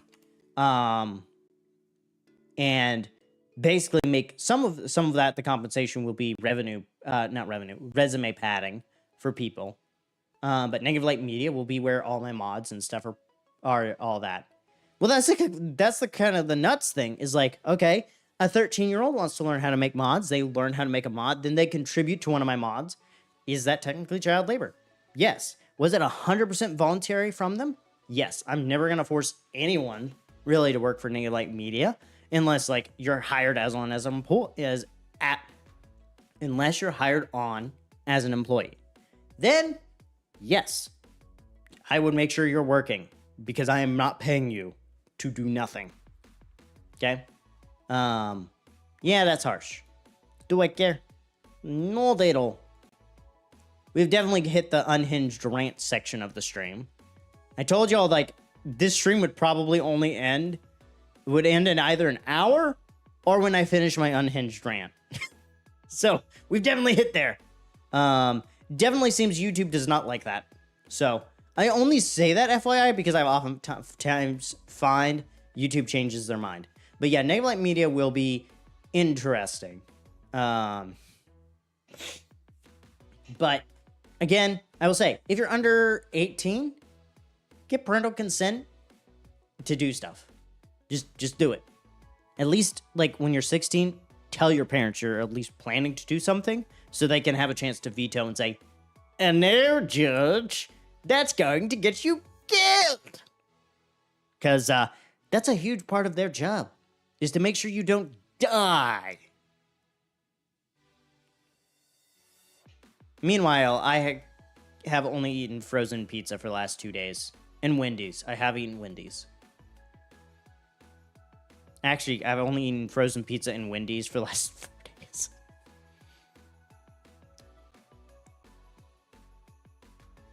But yeah. Man, I'm getting a stuffy nose. Well, I'm not coming down with something, because that's going to be annoying. But honestly, I've eaten so unhealthily. It's yeah. FYI, bro is becoming a speech. So, like, bro is becoming a phrase.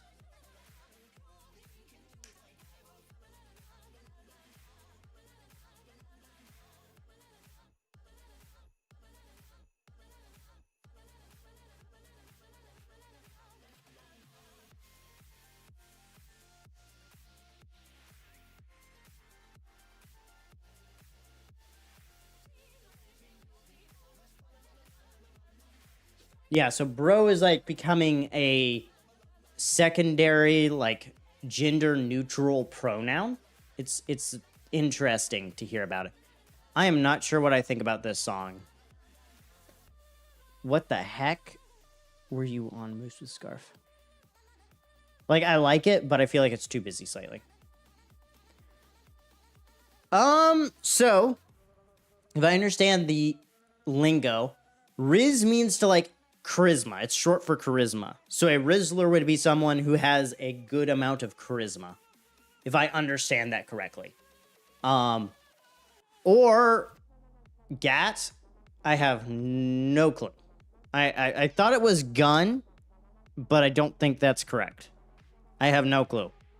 That is definitely Gen Alpha lingo. I am a Gen Z, so it's gonna be hard.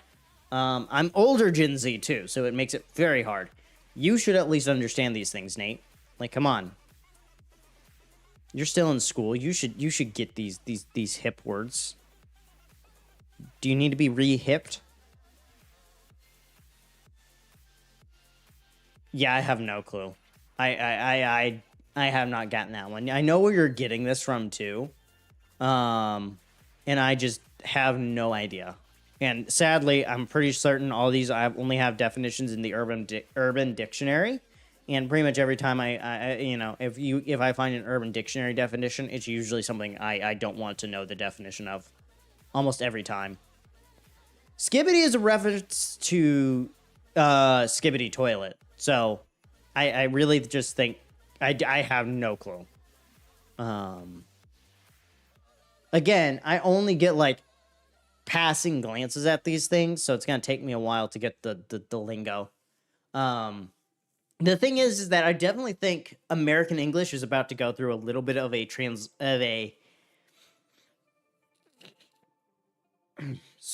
a update in the language itself, like very thoroughly. And when I say American, I mean North American, because I really do think Canadian English kind of follows American English to a degree. And then also American English, I think will start pulling in as the Canadian plus French dialect builds up, because I do think that's coming. I do think that you will see a more distinctive language come out of like the Canadian area that then spreads into America. Yes, I know y'all are part French, and like I think like go to Louisiana and they have like the Creole language. And what will happen is I think that French, the Canadian French, you'll get a Canadian Creole language that develops soon. Though, if I'm not mistaken, Canada has a weird committee of people that are like, we must keep the French culture because we like beheading people. Yeah.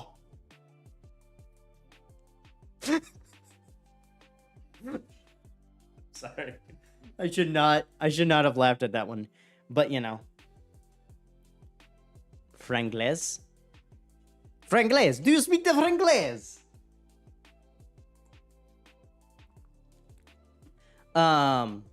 But honestly though, I do think that American English will eventually become distinct from English to the point where it will be considered a separate language, actually. And I do think, like, yes, French, specifically the Creole French, the Canadian French as well, will kind of be a part of that. And I do think that the Southern speak will have a large impact on that too. Because North America, North, like the New England area, typically has a little bit more of a British style speak. But ironically, the South, actually, the Southern accent is a slowed down British accent. A, like, more proper British accent from back when we, ditched those guys. Namely, when they made the South basically penal colonies and sent all the ADHD people over here. Also, I heard that there was a study that found out that probably everybody with, I think, ADHD is, like, high at all times.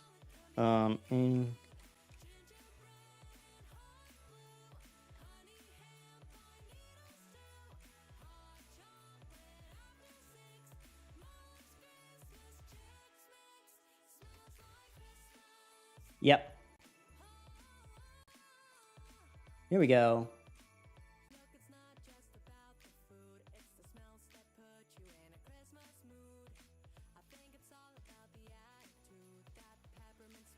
Okay, so it seems that... Okay, that's what it is.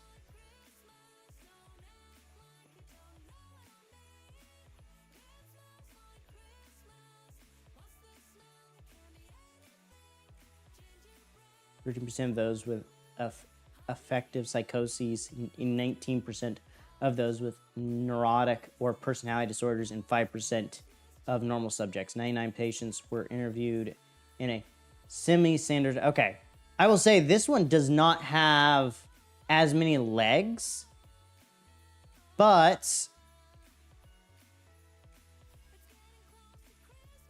Ooh. Okay. Maybe...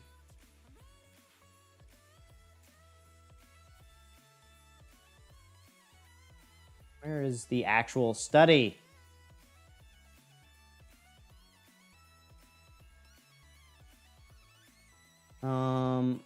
Where is the actual study here?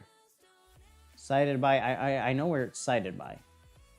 It's a personal narrative. Where is it? I'm trying to read this article because it might actually be debunked already. But, yeah.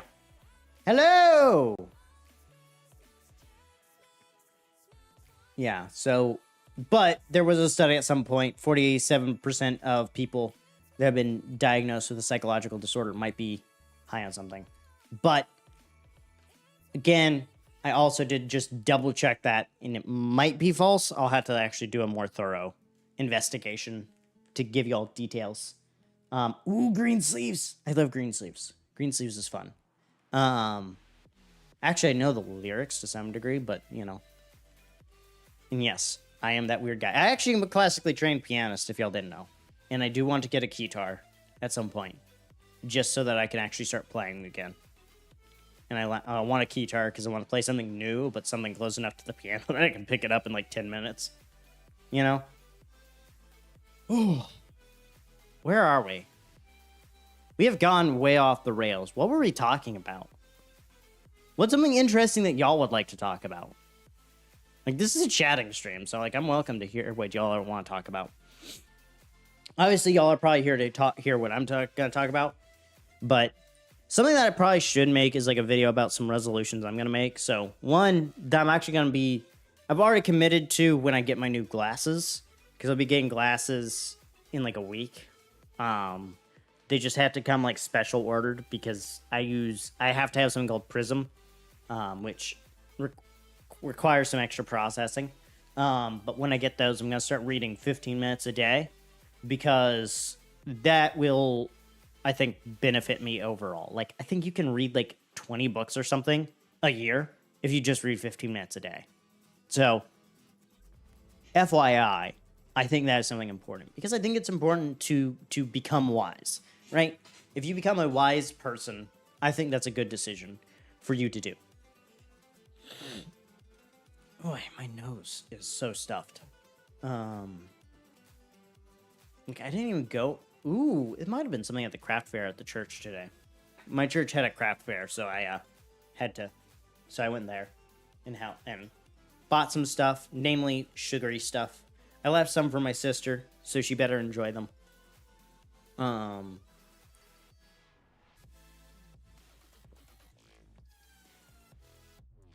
Did I threaten her? She has the stream muted, so, you know, just say negative threaten Mia and see what happened. See what happens. I wonder if she actually still has it on. It would be funny. But I should probably, like, come up with some resolutions to actually post. I should be participating in Advent of Code as well, because that's, like, a big Rust thing, so I can actually go and learn Rust and learn it effectively, since we are making a program in Rust right now. So, and that one is coming along. I've actually already started building up the command line stuffs, and then I'm going to build out the functions, and then the functions will allow us to kind of go through and make sure everything works. And then, of course, I got to build up testing, so I need to, like, run a build that tests everything and make sure we get the right outputs. Because, you know, that's important.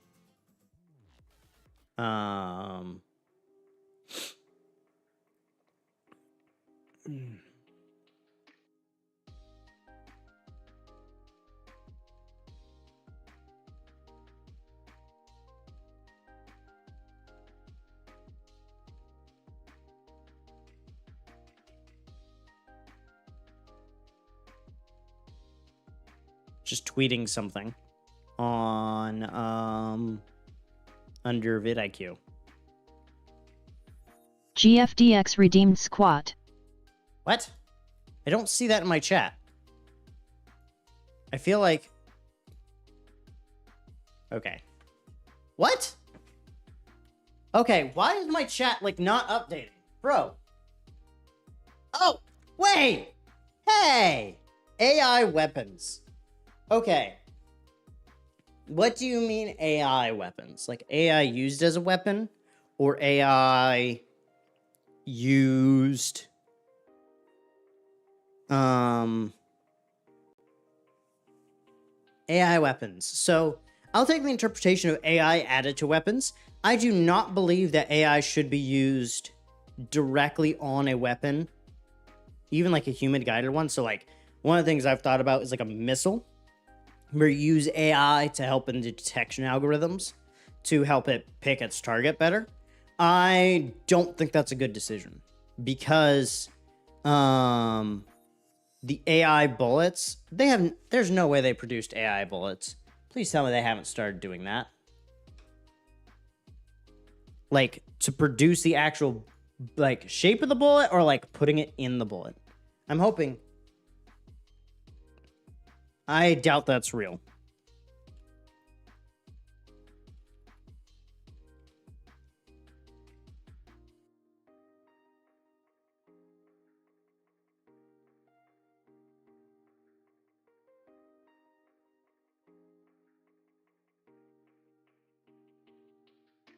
I so very much doubt that. Okay, never mind. U.S. Army.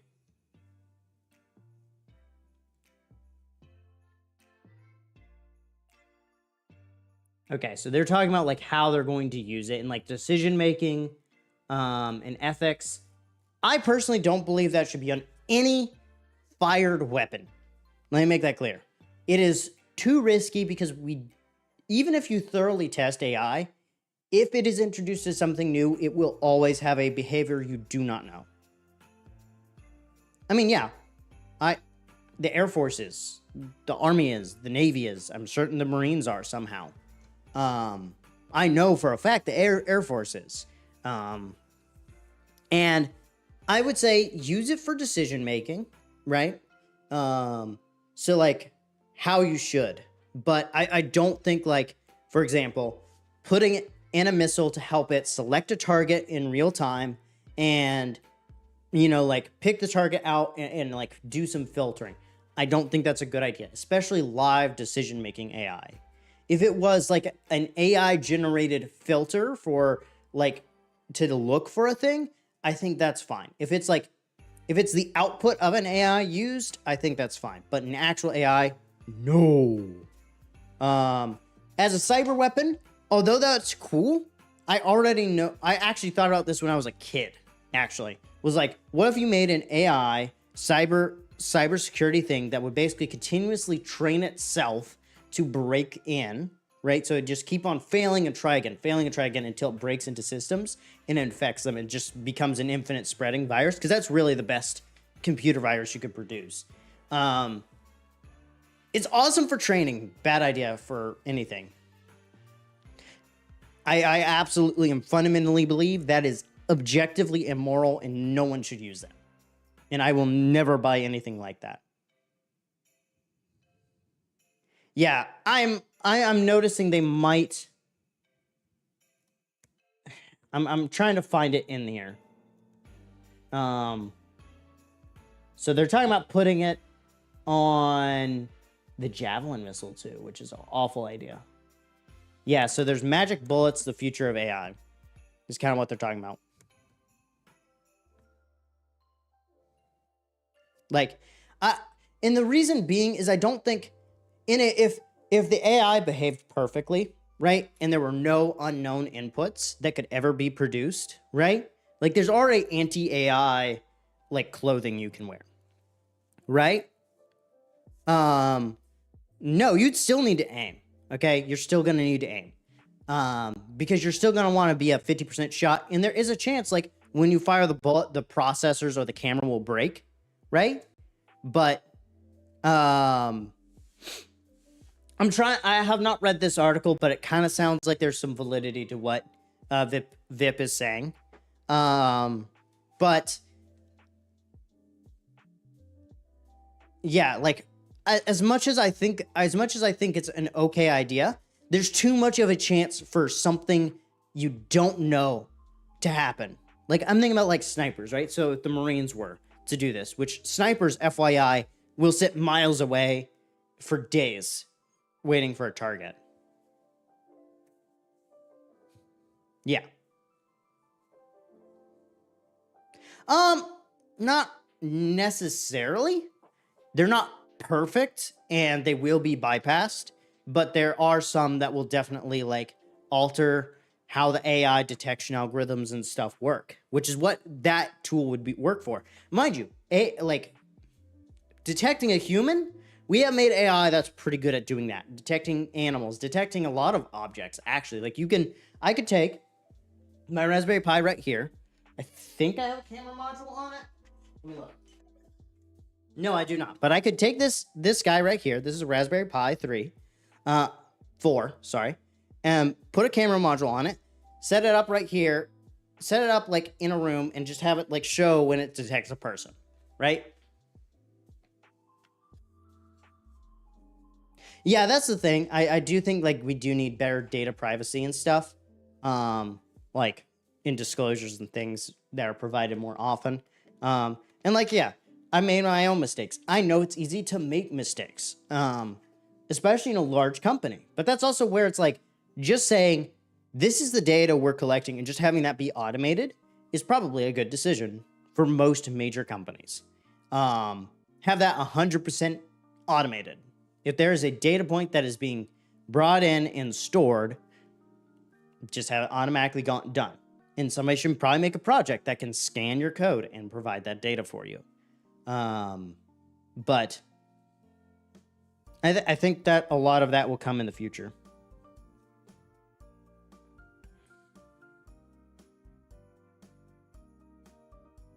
Sorry, 1 second. Just got a text. I may have to leave. 1 second. But,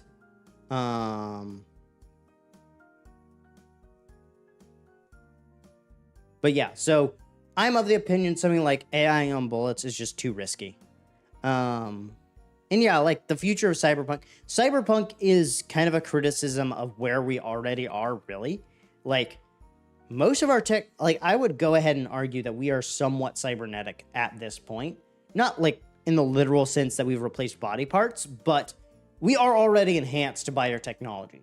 Your phone is a cybernetic extension of your body. Like, I think a lot of people kind of view it that way to a degree. Even your PC, like, it is in a way a part of you. I think it's warranted to debate that, of course. I mean, to a degree, like, I think some people do legitimately see their phone as almost a limb.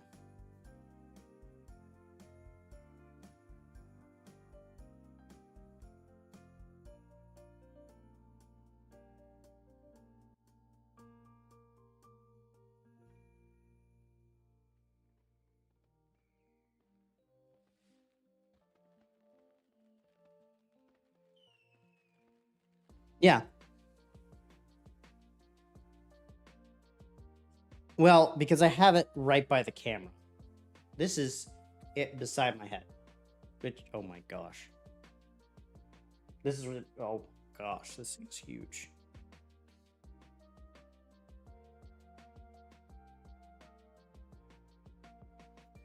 Yeah, no. This is something that like I was talking to my mom because we got the same phone. Is I would like something like this, but like smaller in the size, like the width and the height and length. So like this area to be smaller, but enough width so that you could have the pin, and like you could cut out a good chunk of space in there. I think because of how the circuitry is laid out. I would have to actually look at the inside, but I like I like the pen because like I can just sit here and, you know, write something, right? And yes, I did literally write something, but, you know, and then like 2 underscores and, you know, a smiley face because I feel like it. You know, I find it cool. FYI, this is not sponsored by Samsung. Yes, I have my S Pen, you doofus. I'm literally inserting it into you. Dumb thing.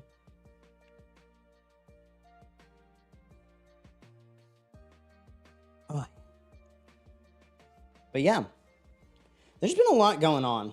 And I think I think this December, like, I always kind of have significant changes happen. You can look through the history of the channel. Like, there's been breakthrough moments, and I'm typically that type of person. So I think that'll be how that works. Seriously?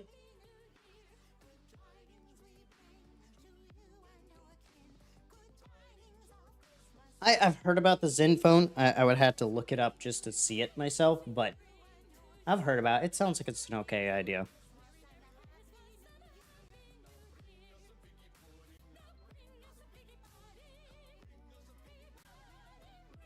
Yeah, it's like the simplified phone. Okay.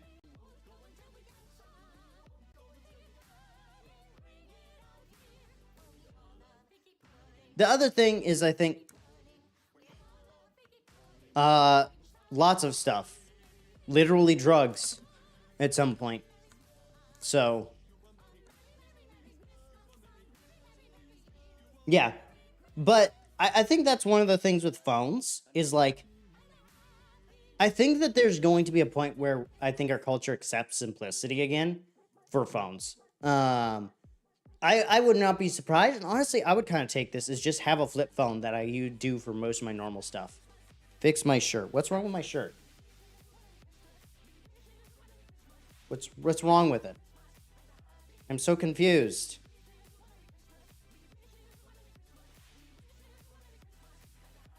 Also, do I look good with or without the hoodie? Like, does this look better?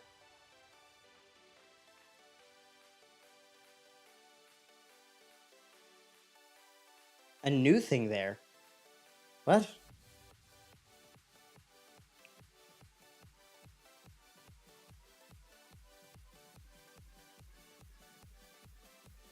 Okay, I am confuddled. Okay. I'm certain Mia would be. Also, have you tried the new Switch games? Cough, cough. Mia?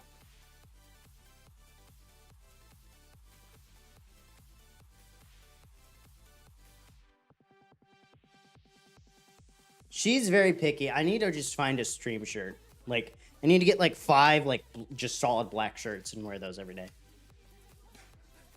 I do have Among Us Figure 1. I still have these guys. These are from the old house. The old place, the old studio area. I'm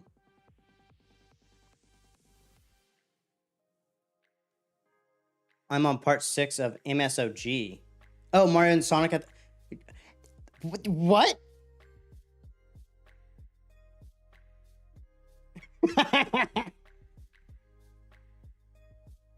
Yes, yeah. Mia took my area. She wasted no time. She was rushing me out the door, kind of a thing, so she could move all her stuff in my place. But I have both of these guys from the previous stream area. So, yeah. Again, I need to put stuff up and get sound panels so I don't sound so echoey. You know? Hello. I have enough of a filter on this system that it wouldn't come back. Valid, valid, valid. Yes, you did. You did.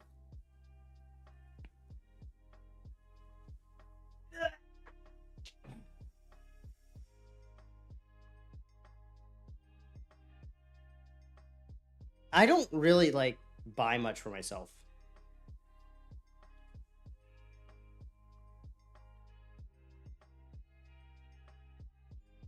From reflections on eyes, you can see what someone sees. Not really. You have to have the right lighting for that to work. No, you can't see up my windows. I can guarantee that for an absolute fact. Because they are covered up completely. In theory, you could, but you'd have to zoom in a particular way, and my eyes are being basically, there's so much light from that light right there, you can't see much. I really need to balance my light back out, or I need to use that. I need to set up better scenes with lighting in the new year. I probably just need to take like a stream a month and do this and work on that. Yeah, no, it's not. It's not a high-end camera. It is literally the cheapo streamer startup webcam, which FYI, a lot of streamers, big streamers, still use this guy for like a single run. I'm not using... It's a purple or blue. I have purple. Let me see if it works. Oh, there we go. We got purple. Looks nice and schmuxer. Bow. Bow wow. This is what my baby says. Meow, meow, meow.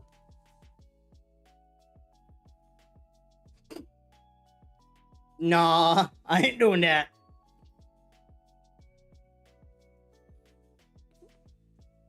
No. Requests are not taken for the lights.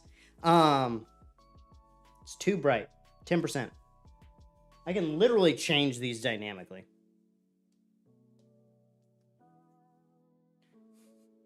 Let me try this. We're gonna pull up Groovy.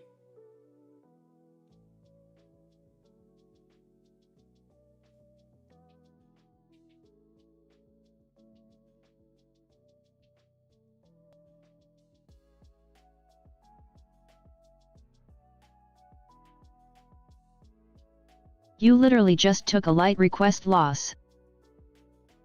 Okay, that was from my sister.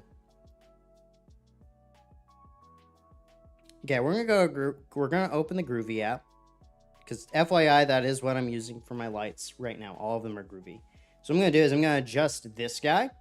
It's gonna provide a different lighting setting right now. Also, a lot of the light is coming from my webcam. So let's go to device. We're gonna select the office lamp. I'm gonna later. Okay, we're gonna like raise his overall brightness some.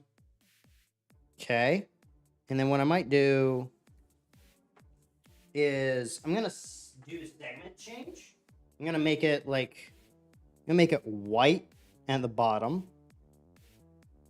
so it'll add a little bit of light on the background, and then we'll do some red. Oh, nope. Okay, so I want these two to be white. Nate Hardlin, redeemed squad. Ah!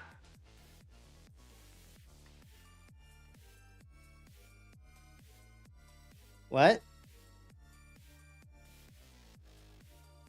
Yep. I use the hot cold thing. Okay, I want those two to be red. And then I might change the top one also to like a yellow. Loser. Nope. White. Blue. Because that one's... No, I don't want to do a snapshot, you stupid thing. Okay. And then... if I just select all of these... it might make it more of a warm white. Oh. So this is like a warm white. This is like a cold white. What do y'all think?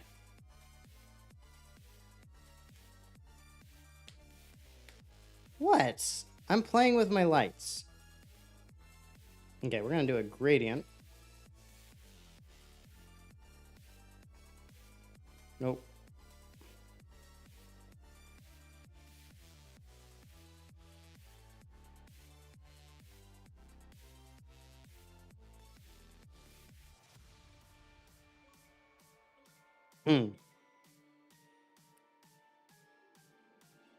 What? No, don't even start with that one, bud. I do not like that. Okay. Then, of course, I have some, like, effects, so I can, like, do some other fun things. Let's adjust the overhead lights. You know what we'll do? We're going to take the office bulb. Yeah, I don't really like being called that whatsoever, because I'm not. Okay, so if I turn both those off, how does this look with just that light? That's one's... Is it that guy that's putting a lot of light out, or is it this screen? I think it's this screen. It's this screen. It's that screen right there. Negative likes buff programmer bois. No, I don't. And don't say that again.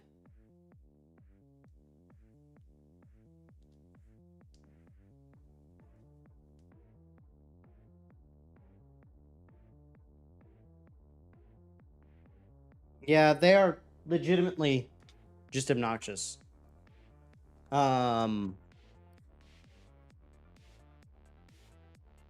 I don't like those jokes because they're not really jokes, in my opinion. I have not liked them when y'all do them. Yes, y'all have done them a lot. Now, don't say anything because I want to be nice.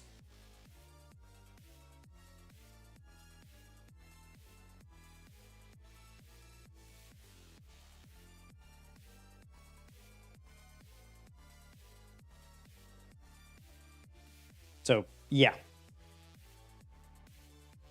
If y'all want to know my opinion on something, that's my opinion on those jokes. Especially when you're directed at people.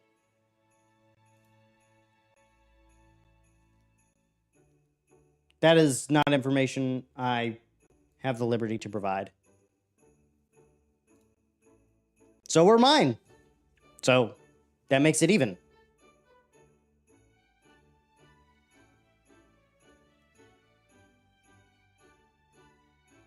Like, I have set a boundary, and I will ask you to not break it, if you don't mind. Oh, I have reactions to texts now. That's cool. I didn't know that. I've never pressed and held on a message. Ever, so I might have had those for months now, but just didn't know. I have thought about getting a second phone for work purposes. Just because work is obnoxious. And they really want me to have that. But, you know. I usually do a trade-in because it just helps. Moldy meat on your toe. Oh, that's gross. It's good. How did you get moldy meat? Why are y'all letting your almost meat mold? How am I taking better care of my food than y'all? Mind you, my solution is just not have any, but... Oh, ham from Thanksgiving. That makes sense. Still, I ate all my Thanksgiving food like the day after.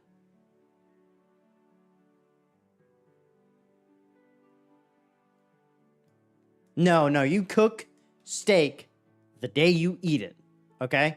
Maybe marinate it the day before, kind of a thing. Like, but that's it.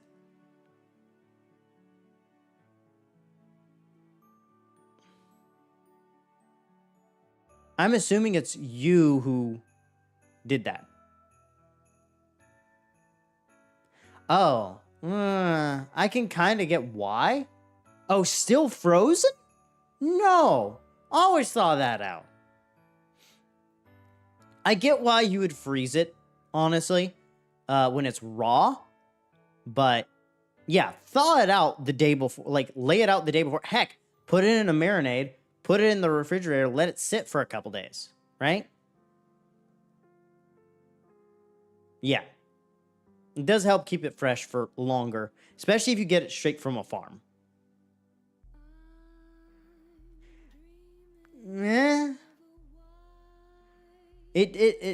I don't think you're thinking in the sense of poor folk.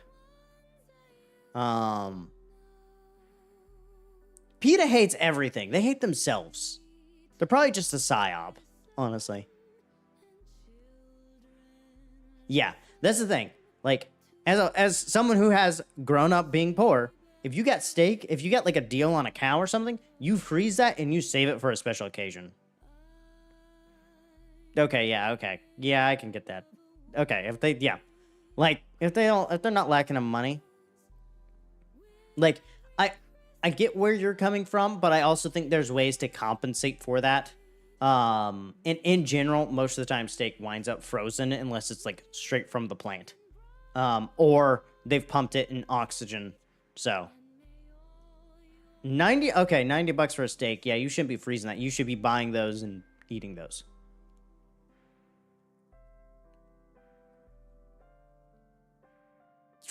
Dude, nah, that I wouldn't buy for that for myself just to eat for a special occasion. Like when I like get a good raise or something. No, I would not buy that for Christmas, nothing. Like, no. No. I do actually need to get my grill fixed. I have a grill now. Like, $30 for a steak is like reasonable if you're getting a good chunk of meat. I actually have thought about starting to buy like the large chunks of meat and just me and like my mom processing it and then using that. That's true.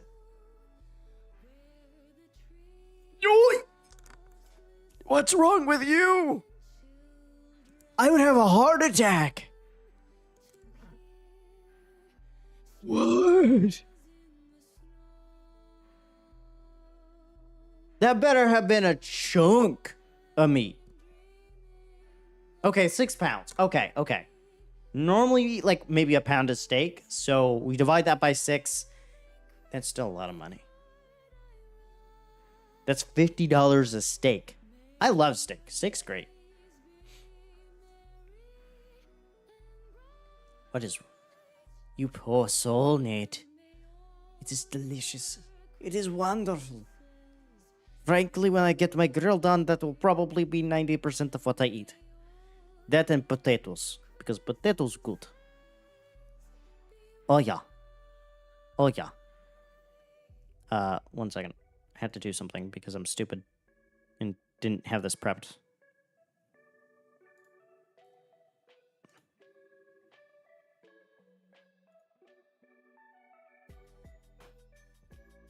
Oh, yeah.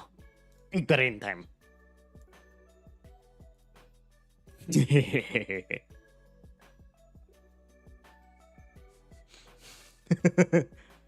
I was setting up effects earlier in the stream.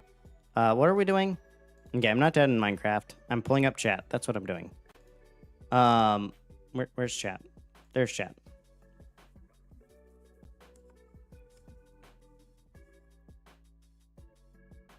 I mean, I think cooking on open flame, I have a gas grill because it was given to me, but it was heavily damaged, so I had to repair it. So I got all the parts in and I got to get the old stuff out, put the new stuff in.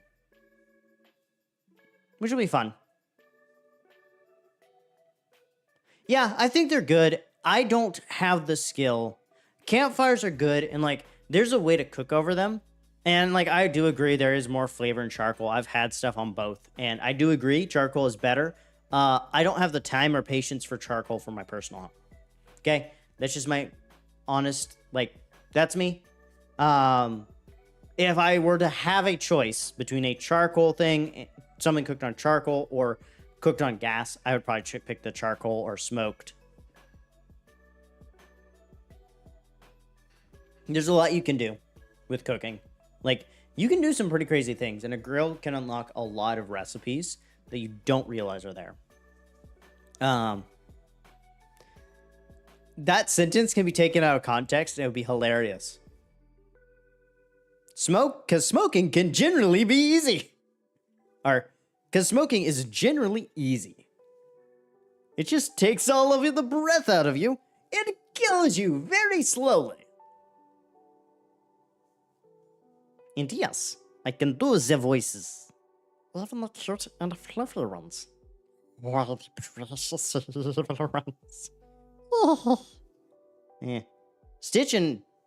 Nah, yeah.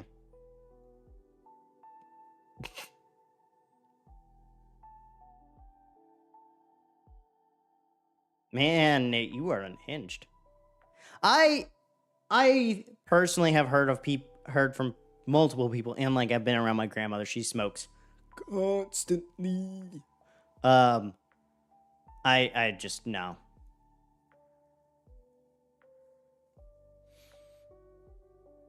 Yeah, no, I gotcha. Like, and I get where people smoke, and I understand that like it makes you feel good and things like that, and I get that's addictive too. Like I have friends from college who smoked. Honestly, I didn't have many friends from college that stayed friends though, because I was kind of isolatory. I am actually a very reclusive person. Like if I was not streaming, I probably would not interact with people for most of the week. If I had my brothers at work, I would interact with nobody. Cause ain't nobody get no sense.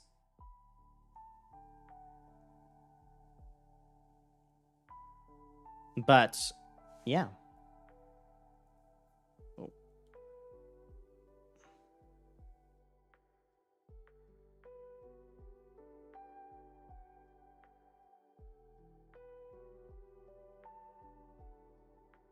I would make a great Canadian. No, I wouldn't. Because I actually like freedom. That was a hot take. I probably just got myself banned off of Canadian internet again. But Canada is weird.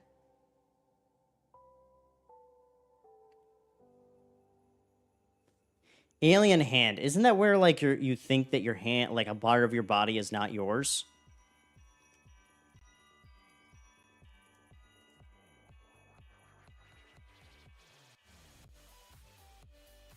Oh, where like you're basically you lose control of your hand. Is that an actual thing? It's on the National Institute of Health. Observing her left hand moving without her knowledge while watching television. Her left hand stroked her face and hair as if somebody was controlling it. These movements lasted only half an hour, but on recovery, she had left hemispherous alien hand syndrome, as the presentation of cardiomonic stroke is extremely rare, but can be terrifying to patients. Interesting. So it could be a byproduct of strokes. Also, light mode sucks.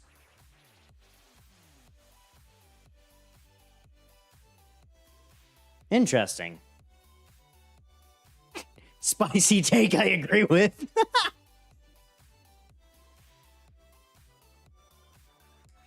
Yeah, no, that kind of was what that article was kind of hinting at. Was like it does stuff.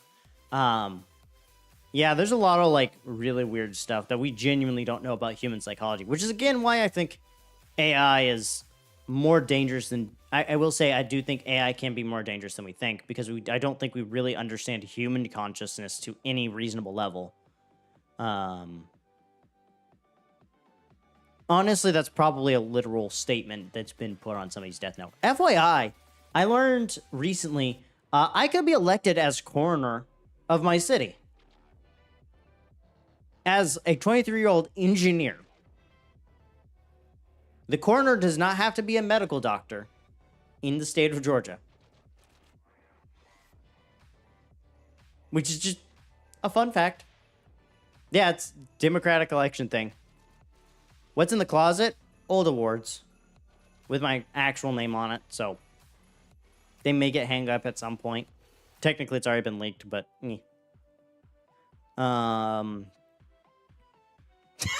what?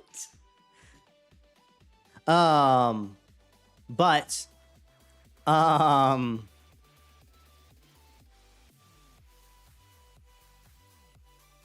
where was it going? Also, the sheriff doesn't have to be a former police officer. A lot of like states will have that as a requirement. Nope. I can become sheriff right here, right now. Just got to run for election.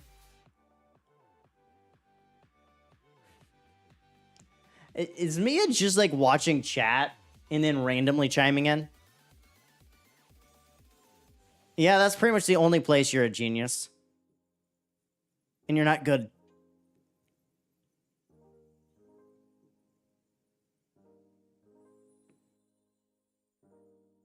What? Negative. Why is your bed not in the same room?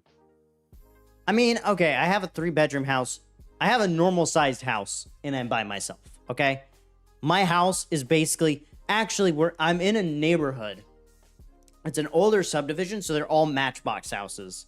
And it goes all the way to where my mom lives, all the way to like the other side of town. And so I'm in like the average house of the city. Who do content creation have a separate room for?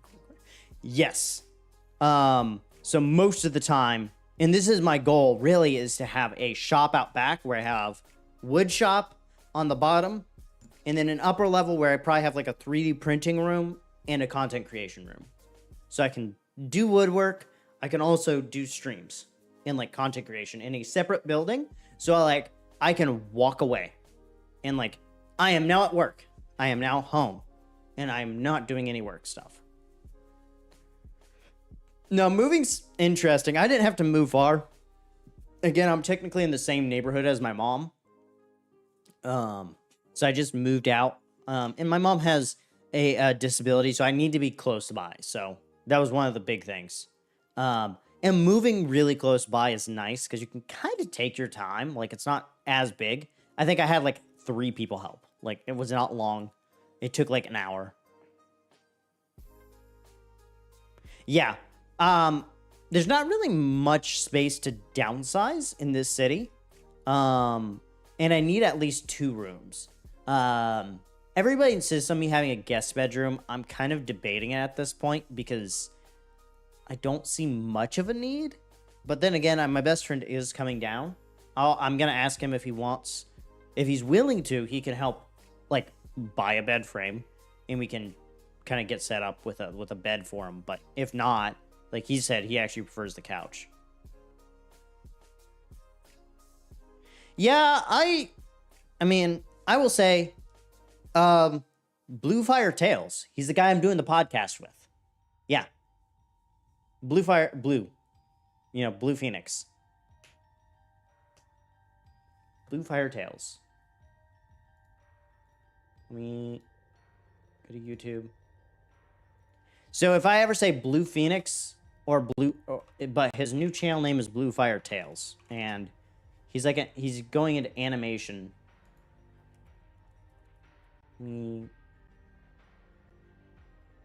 Okay, he's not like ranked enough to show up, so channel.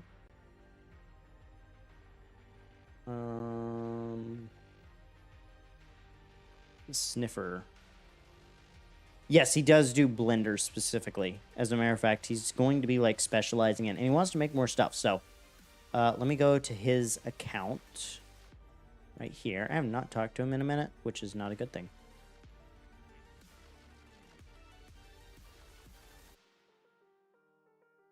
Okay, it's not letting me bring that up. No, but my channel artist does. Cycles is the best render. I do not know too much about Blender myself. I just barely started the tutorials and then kind of stopped. So Tiffany Jax is my channel artist. You can find her on the Discord. Or I think she shows up on here, but she has made a humanoid character for myself. She actually made a VTuber model as well. That will show up in the rebrand. So yeah, check out the Discord. Or I think she has a website too. I cannot find my best friend's page, but Jack's website. I don't think she's gonna rank in search. No, she's not. No, I'm not going to become a VTuber. It'll be more of like a mascot type character. But no, I'm not going that far. It's not that much of a switch. No, like I get it. And ironically, it would actually be better for the channel.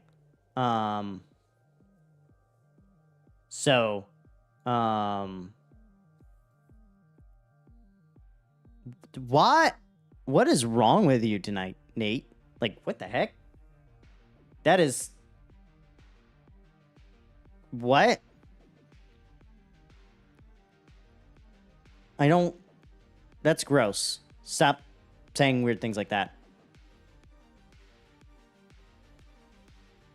But VTubing is one of the things, ironically, that could help the channel just because it is more popular. Like, it would actually rank in search, kind of a thing. Would I do it? Nah. Like, I would record, like, little snippets with the model to, like, bring up a subscribe banner or something like that.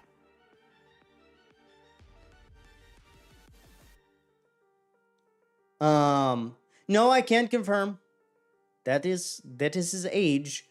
Is he acting immature right now? Yes. And I'm as much with all care I have for you in the world, yes, you are acting immature right now. But yeah.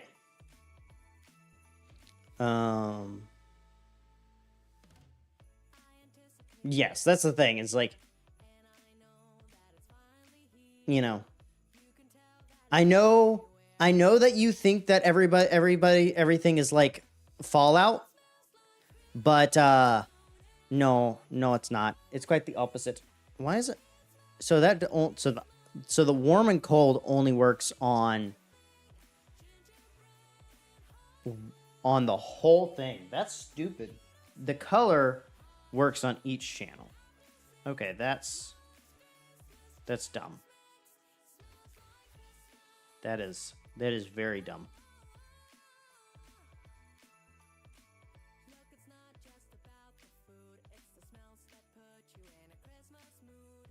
Okay, we're gonna adjust coloring a little.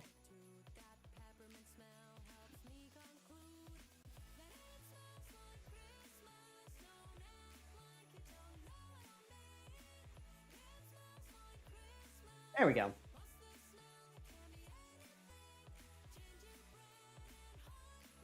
My opinion of VTubers, oh,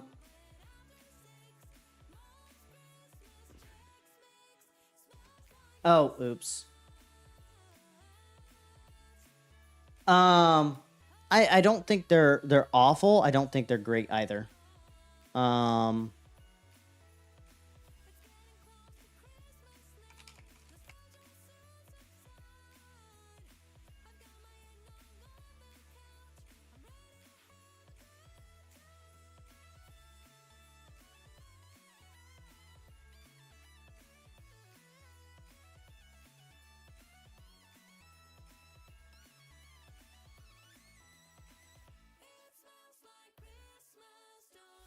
But yeah, no, my description has misspellings. That's actually kind of an accidental branding. Also, why did Grammarly not catch that?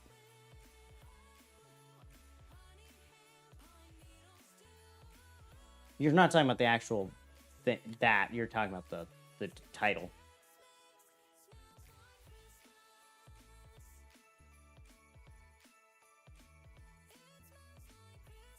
Let me scroll up something.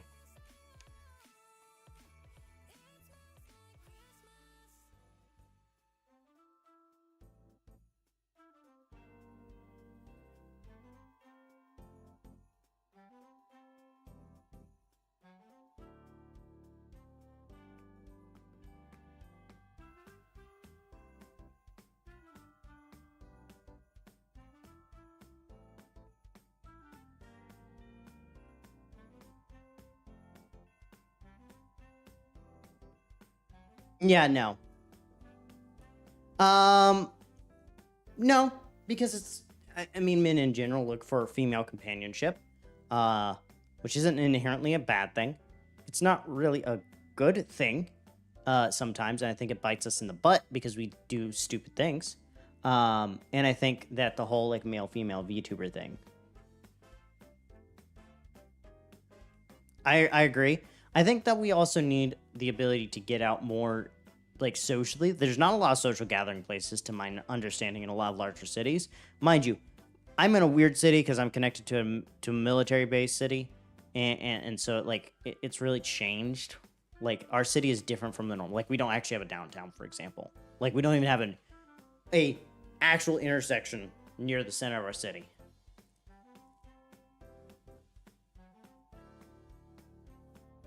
That is true. Most people, like, I mean, I know most engineers, for example, don't have a lot of good social skills.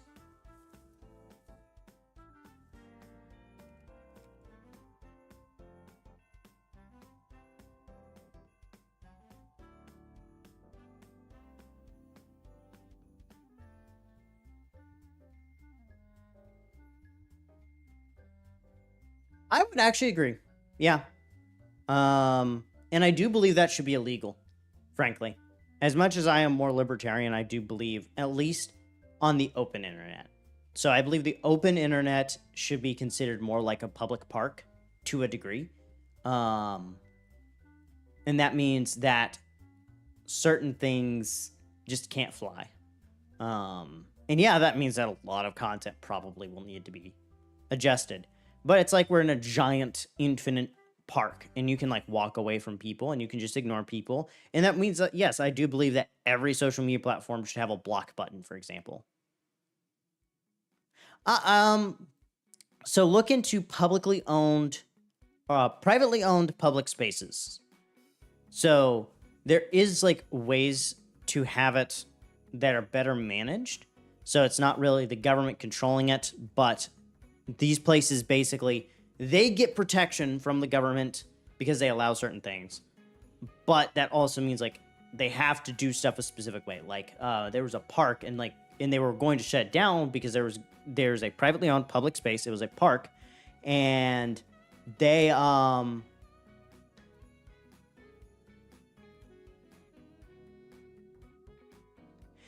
I mean, that's no different than what we have right now. A lot of these platforms have direct connections to the government. I know Twitter used to have a literal FBI portal, apparently. And if Twitter has it, I bet your bum dollar YouTube has it. I bet you Google has it.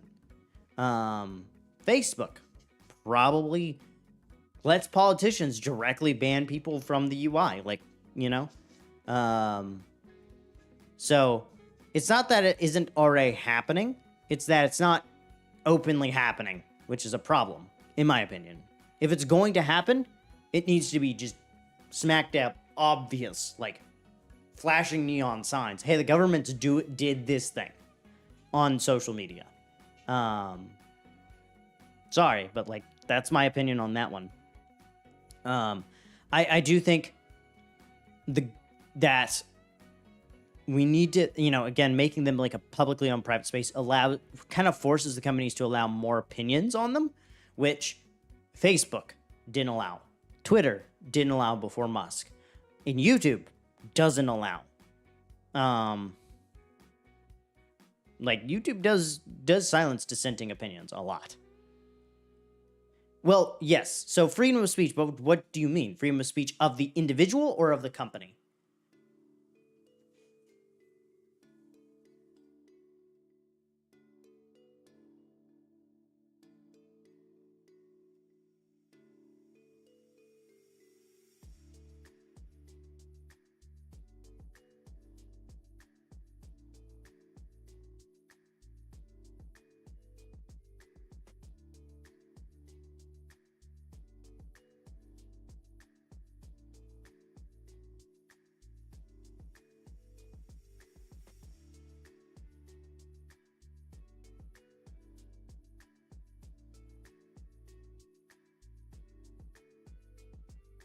I agree with that. And I think really one way to solve this would be something like the Fediverse, where you like federate. In that way, like YouTube doesn't even have to host anything, which makes their job easier and I think would cut a lot of the cost. Ironically, federation, especially for video content, dude, that solves a bunch of problems. That is true. And like I think there's a balance. I think there's a lot of things that can be done, and a lot of like I think the big thing is like 18 plus content should be behind some kind of verify system that is a zero trust system.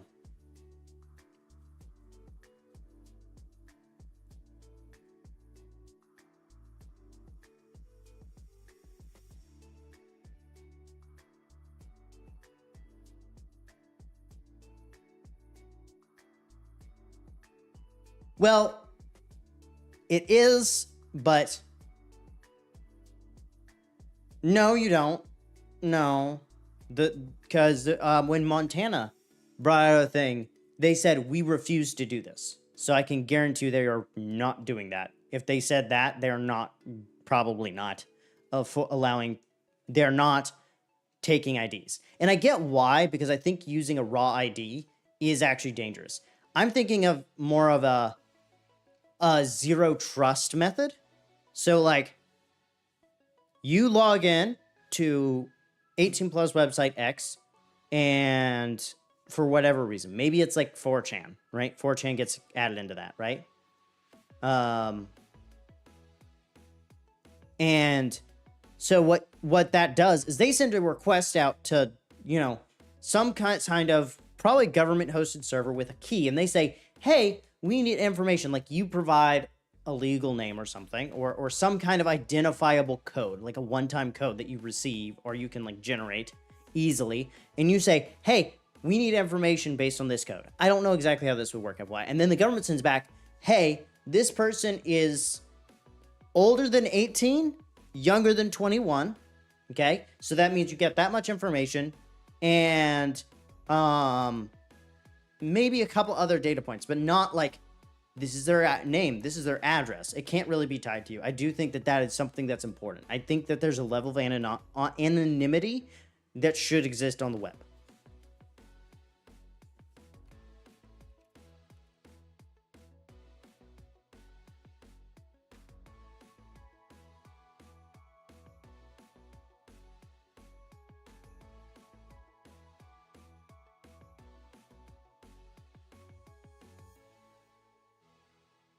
That is true, and I think that's why it's going to be hard for the law, and so you have to make it super easy to integrate, like a single web request.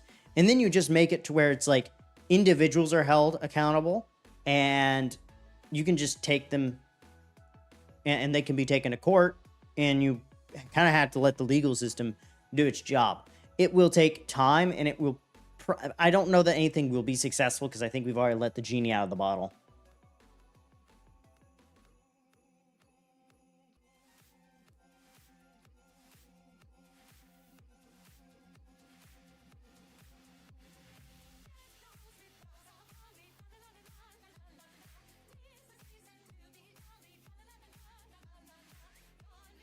That is valid. As an autistic kid, yes, you can find a way around pretty much any filter. So that's the hard part, is like, how do you build around that, and how do you build around the existing architecture we have? I really need to hold out till 9 before talking about these things, FYI, because apparently that's the kind of accepted thing. I mean, used to, that's the other thing too, is used to, we kind of had social norms. There's like, you wouldn't post anything that's for like 16 plus on TVs till after 9. That was like a standard.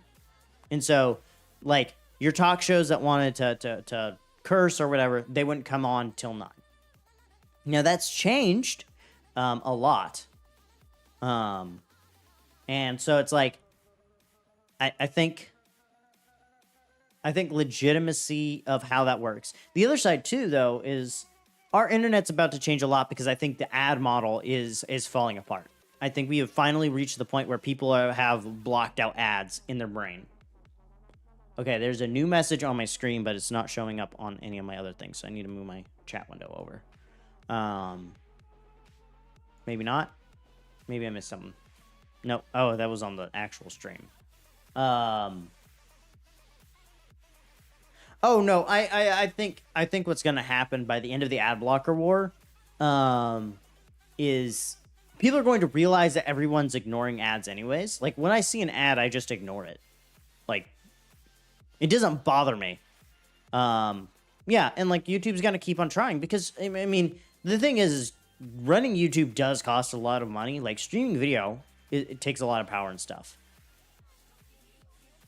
Yeah, and so what will happen, I think, in the long term, is YouTube's going to realize that they're going to have to try a different model. I think sponsorships, direct sponsorships.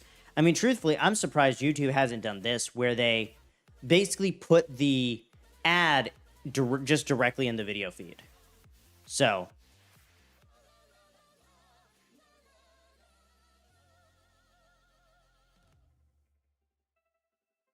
yeah, that's the thing. Is yes, I would agree. Decentralizing YouTube. That's what I was talking about with the Fediverse. Is I would become a node in YouTube broadcasting my stuff, and then you subscribe, and so you become a node that takes in my data and helps transmit it as well. And so the more your content, people like your content and like accept it and become nodes and stuff, it helps the distribution and reduce the cost to the floor. And then I think what YouTube could do to help support the network is, one, ask for donations. Cool. Two, paid stuff like a premium plan that provides like some bonus things to how their viewer works. If they're using a open source, protocol, then that helps a ton with dev cost, because now free people, like I would be like, yo, I think this should be added to the protocol, and then we just do that. Yeah, and that's the thing. They wouldn't need as many ads to turn a profit. They wouldn't need as many data servers and data storage spots as they have right now. And heck, they could just delete super old videos off of that, because somebody's got it downloaded somewhere. As long as they have one view, right, they can technically have been downloaded somewhere, and then as soon as they're needed, they can be re-uploaded. You just have a little thing that shows that and just say, hey, this video hasn't been viewed in like 2 years, so we don't have the thumbnail anymore. But here you go. Here's like a link, and this person still has it, so you'll download it from there. It's going to take a while. So yeah, the distributed load, decentralizing, Fediverse type stuff, and I think it's PeerTube. I want to say it's PeerTube that's trying to do that right now. And so then you have viewers, and like I think Discord should go to that. I think a lot of their chatting stuff can be centralized into like a server type system similar to Matrix in the long term, which would be nice, because then you can kind of just centralized into protocol, not centralized into viewing, FYI. Oh, dude, yeah. They have like probably their own custom data plans. And I think that's also why Google started selling internet, is because they literally have so much internet stuff that they had to become their own ISP. Which is, I mean, once you get to that level, you got to think about like how ridiculous that is when you get to that level, where you are literally becoming your own ISP.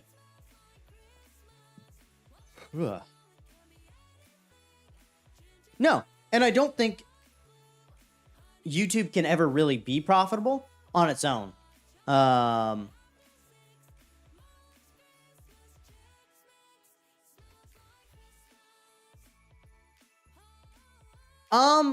Okay, that is not fully true, if I'm not mistaken. VidAngel was a tool that would remove inappropriate language from like a CD or DVD when you would feed it back through. And what they actually did on the back end was they basically did do like edits to the actual movie or whatever. I don't think they had any like AI filtering or whatever. And the reason they were squashed was because of a legal battle where like Disney or whatever was basically like, they're changing our stuff and that breaks our copyright. And the courts agreed. And so they disappeared. Now we have Angel Studios, which is a different thing. And like, I agree with their new approach, which is we shouldn't be trying to remove the bad from the bad stuff out there. Rather, we just need to start making good stuff. And I agree with that opinion. I don't agree with everything that Angel Studios does. But I do think that their new approach might improve Christian content, Christian video and movie and stuff. Because I'm just going to be frank, Christian like video, movies and all that is not that great. I liked Courageous. I like God's Not Dead 1. And I liked War Room. And I've liked a little bit of The Chosen. But I have not watched all the way, so I can't give my full opinion. But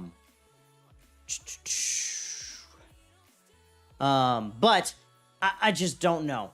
Half of Christian stuff is just so corny and awful and terribly edited. It's like YouTubers could do. I mean, me and my best friend are literally talking about making Christian movies. and learning how to edit and make high quality stuff because we agree it's awful. But to my knowledge, I don't think VidAngel just made it available for free. And maybe I'm mistaken, but I thought I had checked into that one a while ago. Or new details have come out that I was not aware of. But I do remember it because my family considered buying them. Yeah. Yeah, and I think that might have been how they were doing it. Might have been the problem, but yeah. Like, Christian content is a hard thing. I think PureFlix was the other, like, option out there, which is PureFlix, which, I'm just gonna be honest, we used it, and it was not great. It was mostly because, it's not because it's, like, inherently bad, but it's because there's very little content on there. There was a couple originals that were actually kind of funny. But I think the problem is that a lot of Christians want to make every movie, show, or whatever solely about sharing the gospel. And I think that there's something honorable in that, yes. But I also think that we just need to have good art to begin with. Like, Greensleeves is good art, supposedly, possibly written by Henry VII. I just found that out, like, yesterday. But Henry, and then we actually made, like, a good song to go over it. And that was good.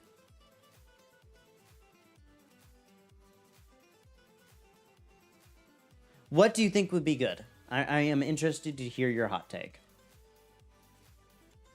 I mean, mind you, I think that the biggest approach as far as Christian content goes, we need to have less Christian content and more Christians just making content, making something quality.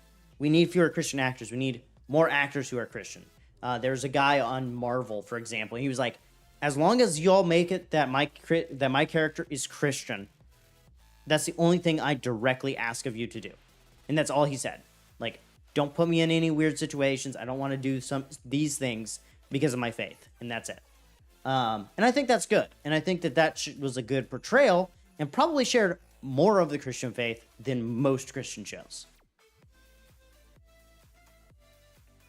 So you know how Christian movies usually don't have much? Okay, I'm curious to see where you're going with this, because it could be going down a very dangerous road, sir.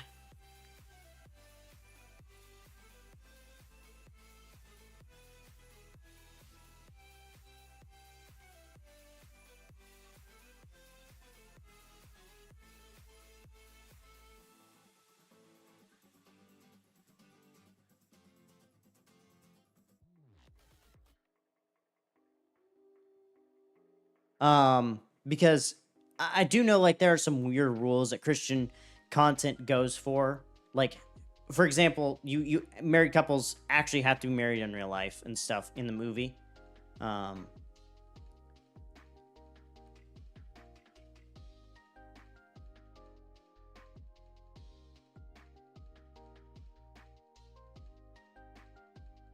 I would agree, but I think it's because there are a lot of I would agree and disagree. So we should be in the world, but not of the world. And yes, I do agree that we should educate ourselves on how to not be blatantly offensive. But there is a point where it's like, sin is sin. And we have to acknowledge that as well. It's like, yeah, I will love the person, but I can't, I do not agree with your lifestyle, right? If you know an alcoholic, you don't necessarily agree with their lifestyle, you still love them. And yeah, I know a lot of people will say, well, that's not a fair comparison. I'm like, no, that's really kind of about as close as what Christians would see this as. But I do agree that there are some that are very offensive. I try my best not to be blatantly offensive. But I'll also say, there is a point where I think some sections of the community are offended no matter how we act, I've found. And there are some that are actually like, we get it, you're a Christian, these are our boundaries, and we agree on that. And like most younger Christians are pretty good about that. Sadly, I kind of am at the point that I do believe that the older generation may be too far gone. Which, yeah.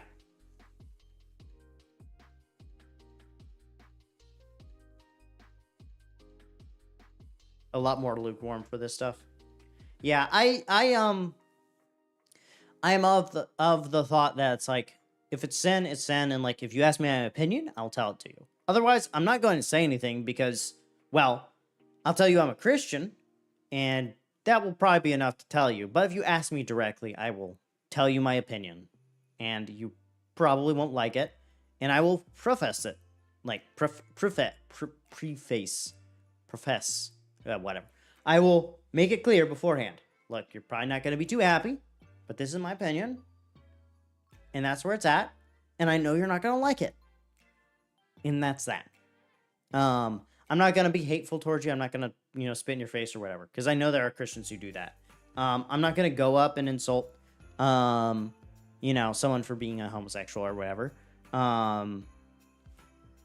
But will I sit down and try to be disrespectful? No. And there are a lot that try to be disrespectful. I feel like my chat sometimes gets out of sync, which is annoying. Okay. But yeah. Okay, yeah. It's more of like a every now and again it gets like weirdly outpaced. And so like I'll see it over here because I have like 14 views of my stupid self right now. And some of those include chat and some of those don't. And I have a big chat window right here, which is why, yeah. But yeah. And like, do I think that there's a way that I actually don't think that films would help with that. I really do think it comes down to pastors and teachers in the church actually kind of helping handle the problems and like be like, look, we need to handle these things this way. And yes, I do think the local church needs to take a lot more responsibility than it does right now. I do think that we've become a little hyper individualistic to a degree as Christians. I'm not gonna say that we should be like, I am Protestant basically, and that's like at the extent that really, in detail, like I would say I definitely would divide myself.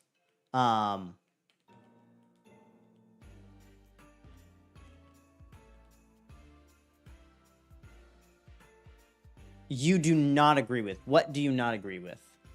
I must have missed something. There are some filters that are absolute. Yeah, yeah. Probably. Because there's some filters I have. I think I have moderation activity on. Yeah, so it should show, but maybe it didn't. Oh. Oh, that's right. That just brings me to my mods tab. And I don't want Pure Flicks up because I don't care. Oh.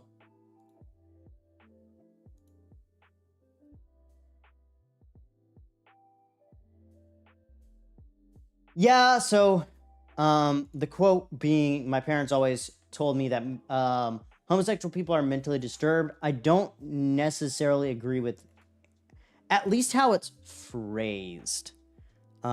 At a minimum.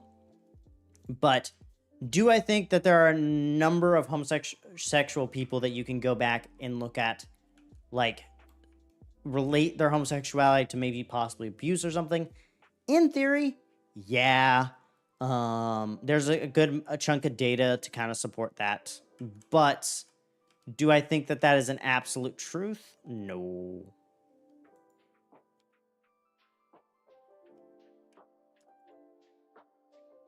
And so, like, yeah, I would disagree with the opinion that your parents have on that one right there.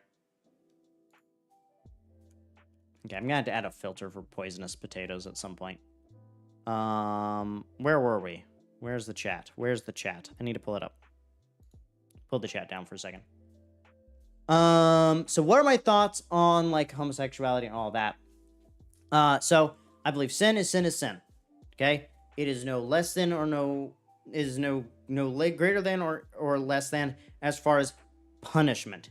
Now in the practical like day to day, so there is like some level where there are some sins in the Bible that are definitely more harmful.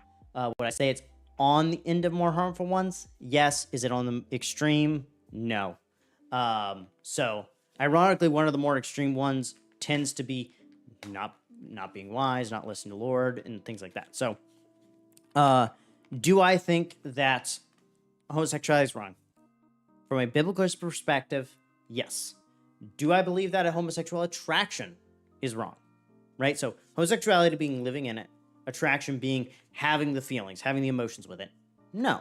I believe that falls under temptation. It's similar to, just like me, as someone who's straight, having attraction to a woman. Okay? It leads to temptation. I need to be careful about it. I need to be cognizant. I need to be aware and be sober-minded when dealing with women. Okay? Yeah, that's just general, right? And so I would say yes. And like in general, here's my thoughts. As long as you don't force me to be involved, I am perfectly fine what you do legally. I think the law should have no connection to marriage at all. I think marriage is inherently religious, and although at one point it was beneficial for it to have legal contracting, I think as of 2023, as of really like the early 2000s, but in the year 2023, not really that much.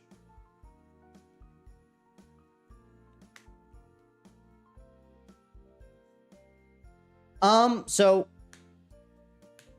yes, the Bible says, I mean, I can be attracted to a woman and still not that I'm not married to, and that's still sin, right? And ironically, for homosexuality, there is like the celibacy area where it's actually a blessing to be celibate, according to Paul. In I do not remember which book, but because you can go on missions and things like that, you don't have a family to take care of.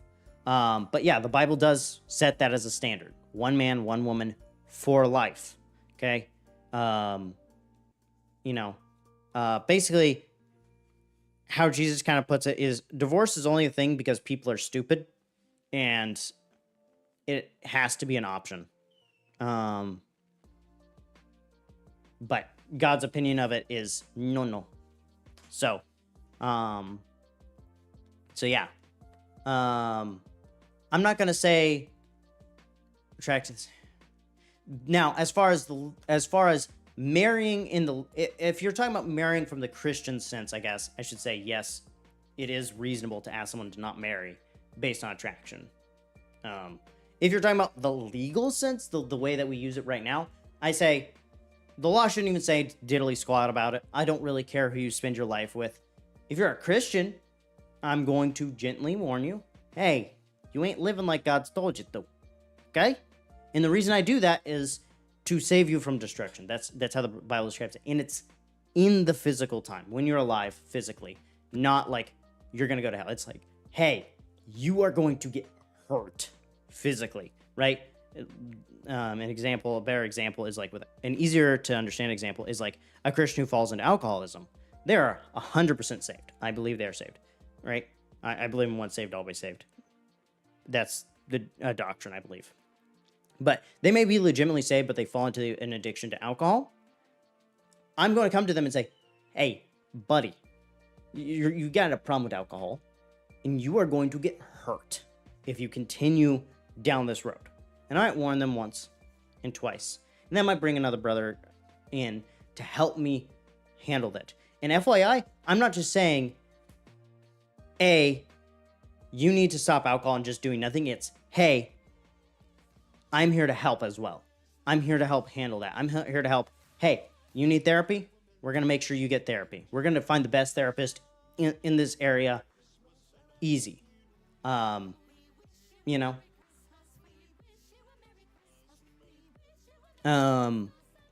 So I think there's a lot to the conversation and probably a lot of details that maybe I'm missing on how to say it, because I'm not perfect, and like I'll be honest.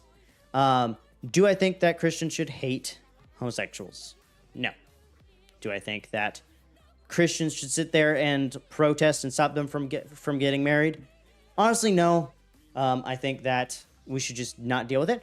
I think the only thing really is, if a Christian says, I do not want to do this because I think it goes against my faith, I 100% believe that we should allow that, at least. It's like, I'm not going to say, it's just, I don't want to do it.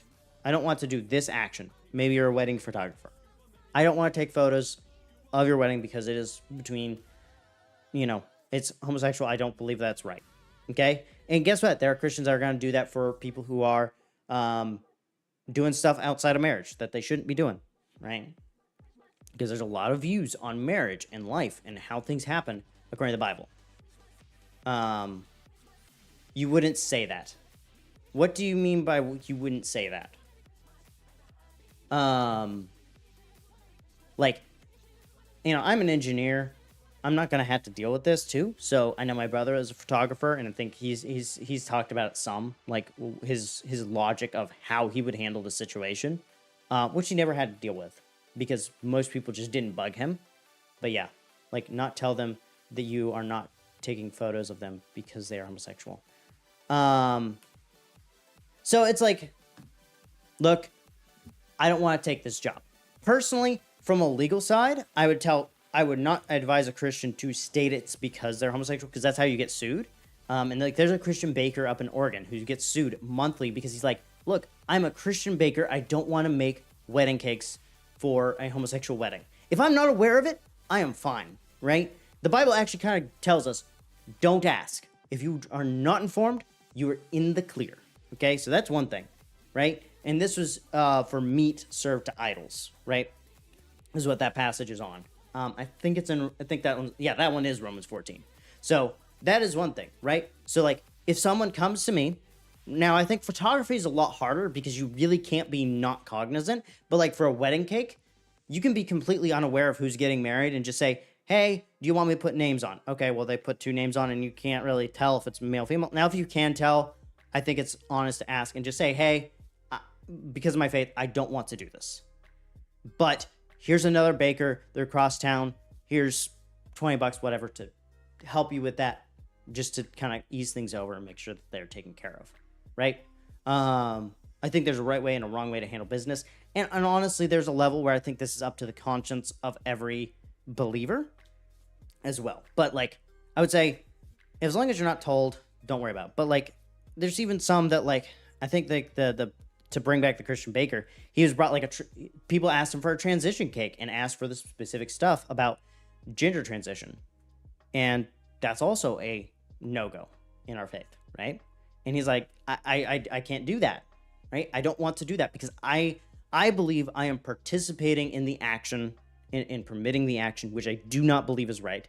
And I cannot do that based on my faith. Here's another baker. They would be more than happy to help you, right? And that's the only thing. Like, set a boundary. Say, hey, these are the things I do. In the U.S., technically, you have the right to refuse service to anyone. This was brought up in a philosophy class, actually. In my philosophy class, I only had one when I was in college. But it was brought up, and I was like, look. And so they were like, well, so you're for, like, people who aren't serving people based on race. And I'm like, look, if that happens, guess what? You tell me, I'm never going to go to that person again, because I believe that is wrong. Okay? It goes 2 ways.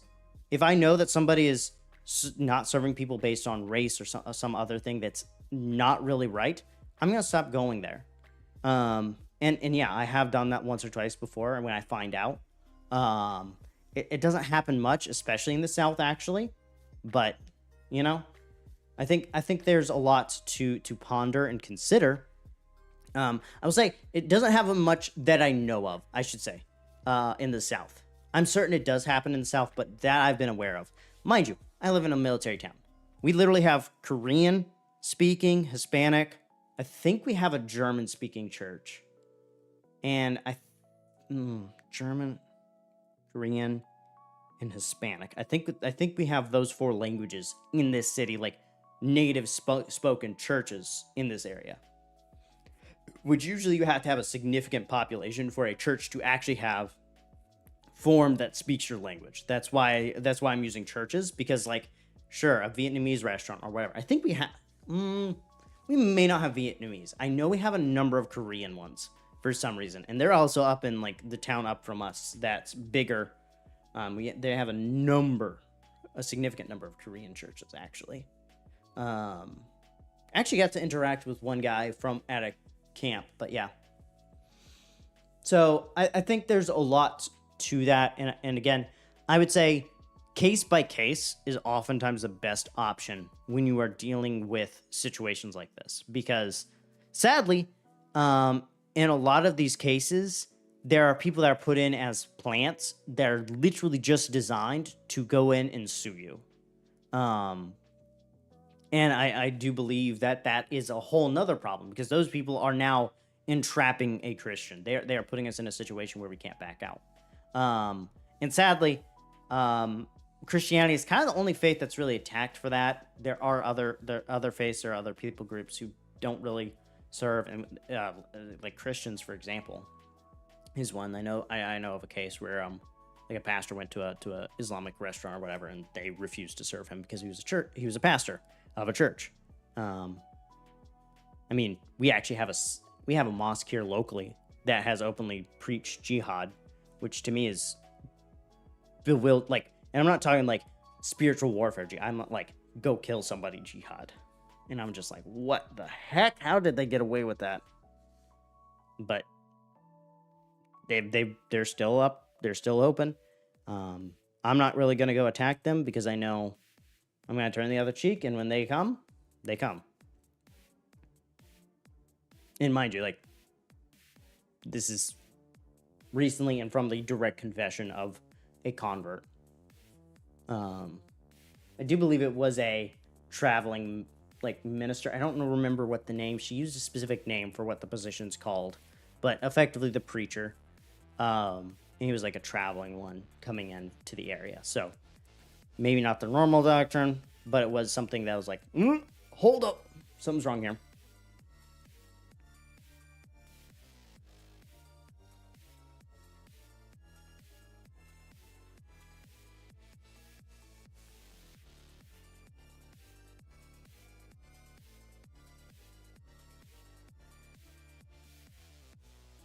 So yeah, what are y'all's thoughts on what we just talked about?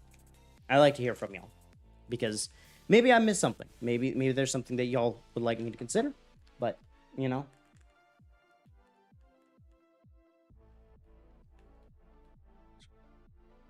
Yeah, I gotcha.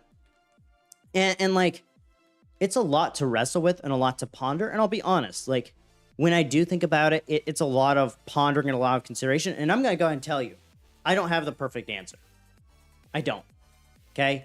And that's where I also, like I said just a little bit ago, case by case. Because I think there's a way to be aware and cognizant and still not be in sin. But I think that is quite literally a very personal decision for a Christian to make. So it's hard. It's very hard. To figure out, like, what does that look like? How does that perform? What's the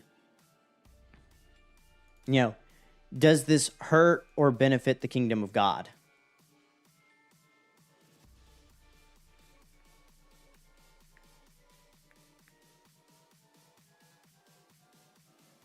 And that's like a big thing for Christians to also ponder and to consider is, does it hurt or harm the kingdom of God and all those things?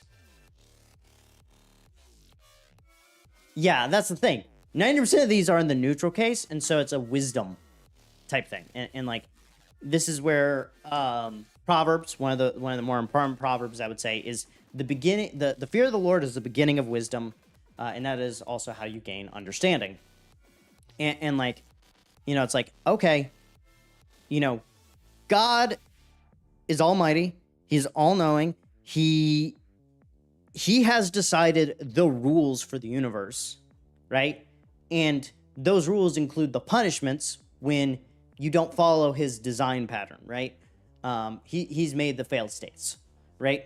And so it's like, okay, cool. And I know that this God, he is a loving God, yes, but he is also a God who has literally dropped a nuke. If you go to Sodom and Gomorrah, the description, and like my pastor was talking about, it was basically, it sound from geological studies and stuff, it basically sounds like there was a nuke essentially dropped on Sodom and Gomorrah is what happened. And so, you know, and mind you, these are words from my pastor, so don't, you know, but he's a mighty God. He's a, you know, as much as he is a loving God. And so, I'm trying to think through what I'm about to say. And so, understanding that, right? Knowing that this is the God that I'm dealing, this is who I'm actually dealing with. Like, wowza. And truthfully, you don't actually understand. Like, the Bible basically hits it. You're not able to really get it all the way, but like 10% is like is a good shot to go for, right? And so it's like, okay, knowing that, like now I'm gonna study the scriptures, right? That is actually true in the Christian tradition, and some people actually take that to the degree of no contraception. You know, you only have relations for the purpose of having children. And I am about 99% on board with that view, actually, at this point. I do think that God has given us a level of wisdom, and like I do believe it's also that relations are for pleasure as well. And so don't get me wrong. Otherwise, there would be no pleasure in it. It would only be duty. And I'm trying to be very careful with how I say and like place things. So just bear with me. I'm a big dummy. And so that is like the big thing in the Christian faith. And like marriage is, I think, yeah, marriage is the first institution God created. I think the second one is the government. Yes, God actually created governments. Like he wasn't, they created them, but like he said, hey, there needs to be structure. There needs to be order. Government. Here you go. Here's the idea. We made the word later on. Because government is not... I want to say it's Latin in roots. Government etymology. Sorry. Yeah. So some of them are... so I agree. It's French in origin, FYI. So, one, sometimes the rule doesn't make sense to you right now because we haven't discovered it, right? So there's some things like, well, why did God not have them eat pigs? Well, we didn't really understand it till we realized, oh, if you don't cook pig right, it's going to kill you, right? And some of that as well was also for the Jews to look different, but some of those, you look different because I'm also trying to keep y'all from dying. Right? And some of them, like, I will go ahead and say, Leviticus is one of those that's hard to understand because there's some laws that are, you know, like, this is the thing that God has told humanity to do, right? Okay? Be fruitful and multiply. That is a command that God gave us. And then some of them are, these are rules for Israel to follow, practical. And these are rules of the Israeli, of the Israel government, the governing body of the people of Israel from here on out, right? So that's like the rule of law. So there are, and then, oh, there's other ones. These are rules of how you should conduct temple services, which, you know, a lot of those don't apply, right? Guess what? We don't need to wear the pomegranates in the slate with the 12 tribes symbolized on it and all that. I was added in something. Why was I added? Oh, it's an ad.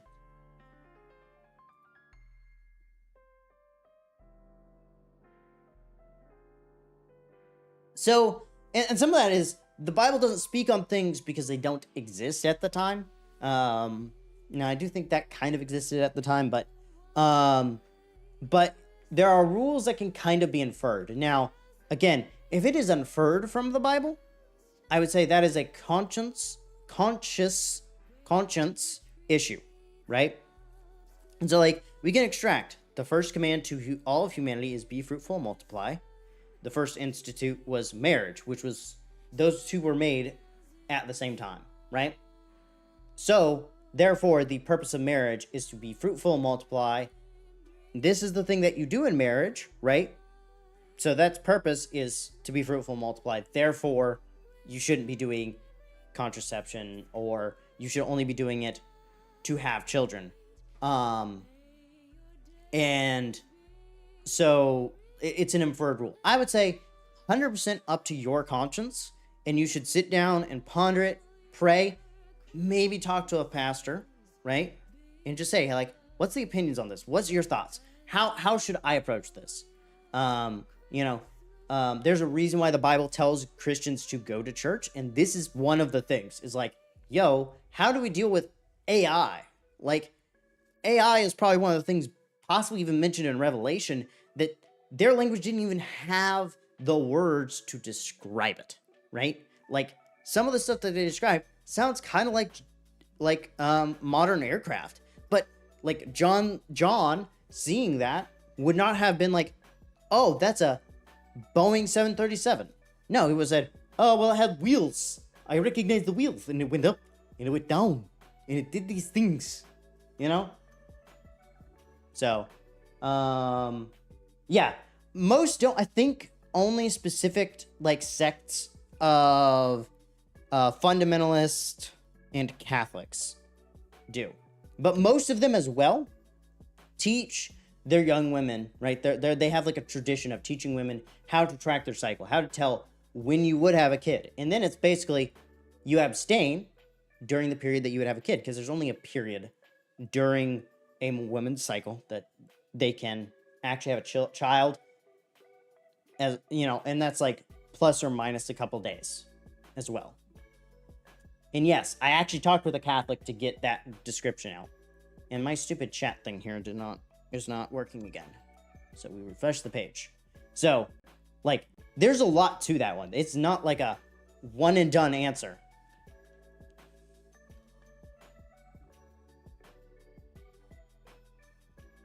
Yeah. So, like, I would say, like, again, it's up to your conscience. And I would say yours and your wife's. Okay? That's one thing. Two people, y'all both need to be talking about it, right? Yeah, and that's the thing, is like, I would say it's like one of those things where it's like, again, talk to a pastor, read the scripture, right? Read your Bible, go to church, okay? And pray, right? And I said it that way in a funny way, because, like, that's actually, like, in the New Testament, that's like, these are things that good Christians do. And so, like, again, I would say it's up to your conscience. It's up to you and your wife's conscience in a decision that y'all should be making together, prayerfully. That's my opinion.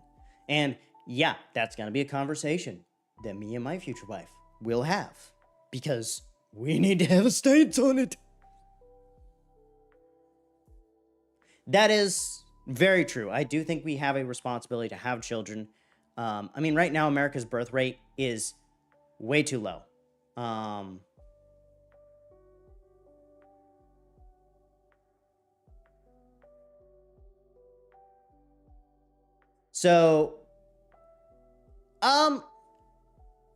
So I think Hero's statement does ignore one fact. The Bible actually does address asexuality. Paul basically says, yo, if you ain't attracted to nobody, you like real blessed. Because if you're a Christian, yo, you can go do missions, God can call you, and you can just go and run, right? You ain't got no responsibilities, you ain't got no family to worry about, okay? I gotta drag around these 12 kids or whatever, because it is theorized. Some think that Paul was married. Yeah, like, Paul actually says, like, it's of benefit to not be married. So that's the thing. And so if you're not attracted to nobody, just don't get married. And yo, God might call you to go do something cool that all we people that are attracted to peeps don't get to do, because we got 30 minds. Okay? Technically, it do be, in theory, a punishment.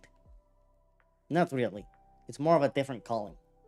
So, it's not a punishment. It's a different calling. Please ignore previous statement. I am idiot. And suddenly Russian. Because it's a voice thing. Yeah. Yeah, my pet theory is I think his wife kind of left him when he became a Christian. Because I don't think anyone becomes as violent as Paul was without his wife kind of agging it on a little. Like, if he was married or his wife died, that could be a possibility too. But I really don't think he was married. I don't think his wife was alive during most of the writing of the New Testament. Mind you, he did go to, like, his hometown and live there for a number of years before his missionary journeys even started. So it might be that he was there, he was with his wife died, and maybe they didn't have kids or whatever. There's a lot there, a lot of pet theories that we could have. Nothing that's absolute or concrete. But do I believe that we as a human, if you are attracted to other humans, have a level of responsibility to the human race to have kids? Yes, because otherwise we all die. Right? If we ain't got no more humans, we ain't got no more humans.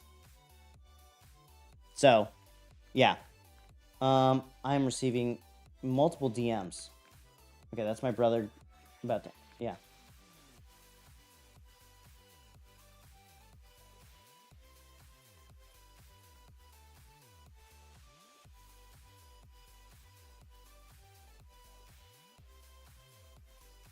So, we have officially hit the point where we have definitely been on an unhinged rant again.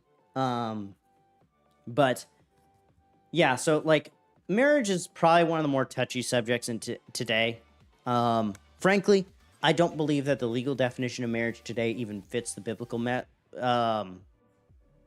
definition of marriage. And so, when it comes down to it, I really don't think we can line them up. Yeah.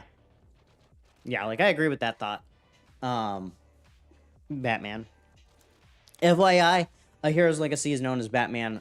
He is from another Discord that I will be advertising in the near future. I'm going to wait till the new year and get approval from some peeps. You have not seen. What have you not seen? A flying pig? A tap dancing flamingo?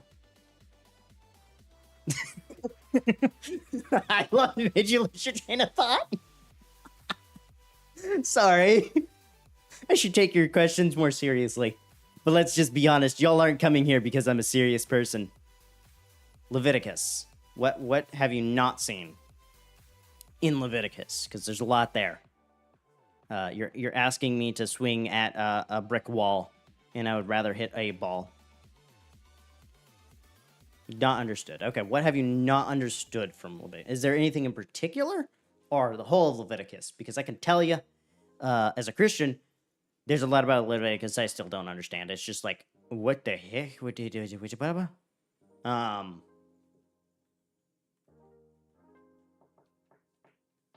mind you, too, there's some things that are basically described. The killing of people with scenarios.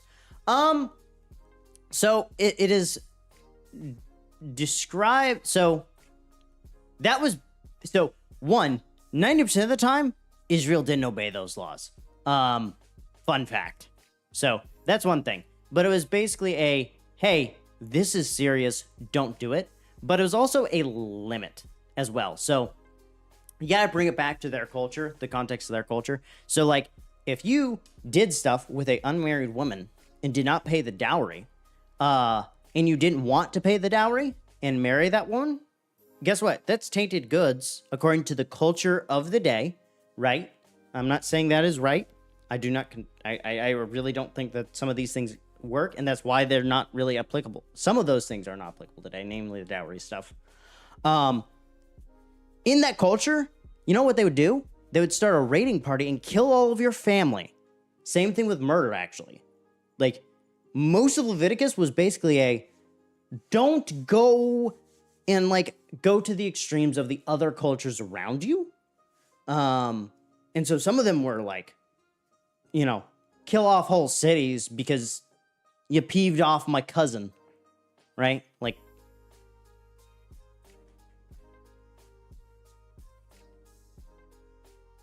so it's not necessarily that you.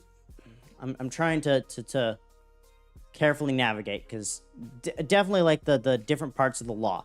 There are laws that are given for a specific people at a specific time, especially in Leviticus, and there are some that are universal, right? Like the Ten Commandments is a good example of that. Like those are universal good. Like we should follow those. There are some that are like, okay, we can eat bacon, right? There is a vision that Peter has in Acts that literally God's like, you can eat them, George. His name wasn't George, but don't think anybody would be named George at that time. Whatever. That's unimportant to that, but it's not that we shouldn't follow. We should understand them. Yeah, the sheet with animals. Yes, that's the vision I'm talking about. I don't have the verse specifically on there. I really should add a Bible tool to my thing. I would have to set up APIs for that though. So sheet with animals. So that's an example of like and I'm trying to remember. That sounds about right. There's like a couple different terms for the different types of Levitical laws, and basically like it's the universal. These are God's will for humanity ones that we as Christians should follow. Yes, I like the way Batman explained it. Most of those laws do have a underlying principle that I would suggest you sit down and ponder why, right? And some of that might be related to the cultural context, right? Like why was it that God had, if you were convicted of murder and you ran off to one of these specific cities, why did God have you do that? And it's like, well, because the death penalty, if applied, should be applied very carefully. And basically, it was at that point that I was like, God's going to, I mean, the general idea is God's going to protect the innocent person to get to the city of freedom. And I'm using the wrong term there, so I apologize. But you're going to get to that before the kinsman, it's not kinsman redeemer. That's another term. That's another thing. But the kinsman who's supposed to come after you and nix you for killing somebody else, yeah, you're good. You're free. You're safe, right? Avenger of Blood. Yes, that's right. Freedom cities. I've not heard of Trump's freedom cities.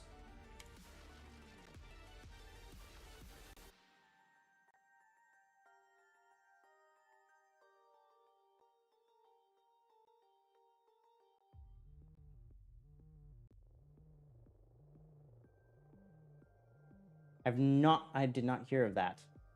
When was this? This was March 3rd. Okay. This might have been when I was on a little bit of a hiatus from political stuff. Okay, that's... Yeah. But unfair land, part of the... create a new American future... The Jetsons. Okay, so this is like super advanced cities. Yeah, that's not really what we're talking about. It's basically a city. If you got into that city and you were convicted of a crime, you were considered freed. Now, I don't know if you were allowed to leave. I do think there was some stuff there.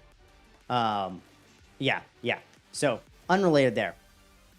But, so, like, some of that doesn't really, not only does it not work today, because we don't have those cities anywhere near us, but there's underlying principles to all of the Levitical laws. Like, why shouldn't you eat pork?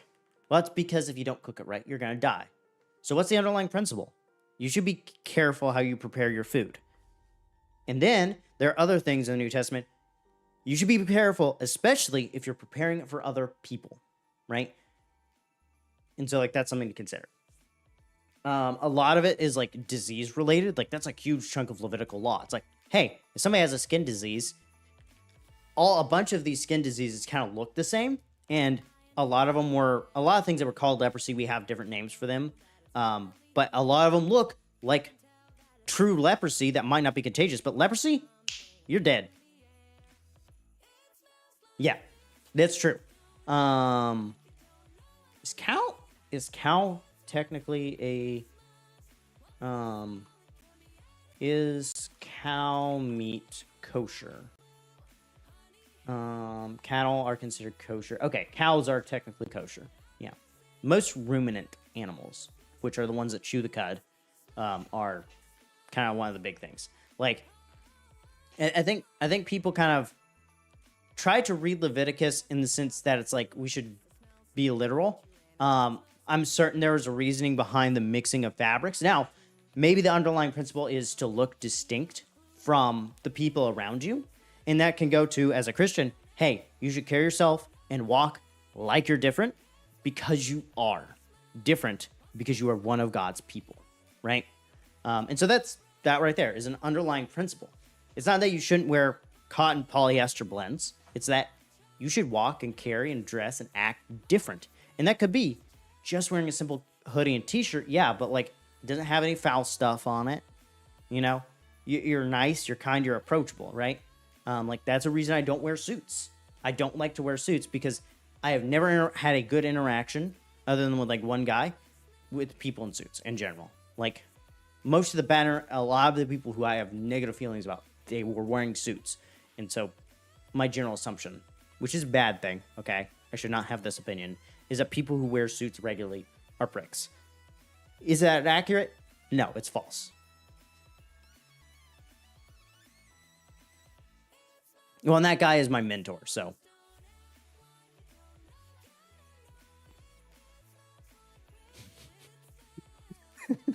I've never had a good interaction other than like one guy. That's not what I meant.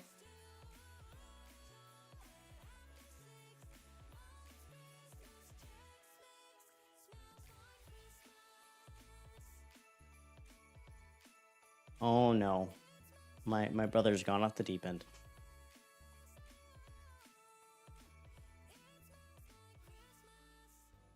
Yeah, like, I'm certain there's a logic behind it and like an explanation of like don't waste stuff. And like some of the things is like how you worship, but like I think that some of the stuff that is said like is useful. So it's not that I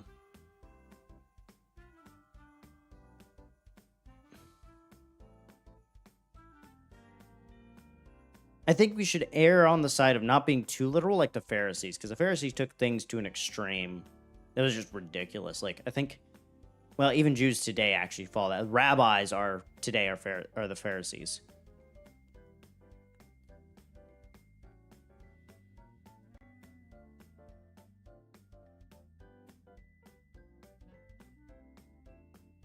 Yeah, there are some crazy Christians. There are some extremist Catholics, extremist Calvinists, extremist, pretty much every like subsection of belief. Yeah, like, dude, I personally will say this.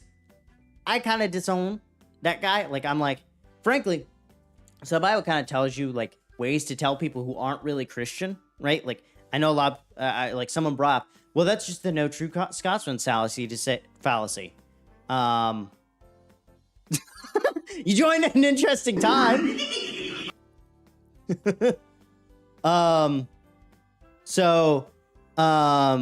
Where were we? So, extremist beliefs, so, you know, like, I was told, like, well, that's just the no true Scotsman fallacy. Well, if you go look at the Bible kind of tells you some ways to tell that someone is not a Christian. You gotta, we're on the deep end of, like, Christian beliefs in Star. So, this is something that's interesting, though. Is that, like, something like a death threat? Yeah. Nope.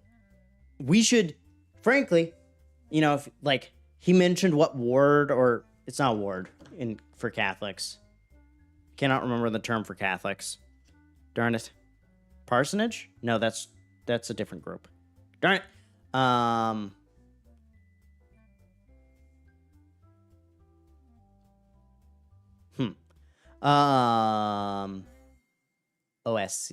OCS.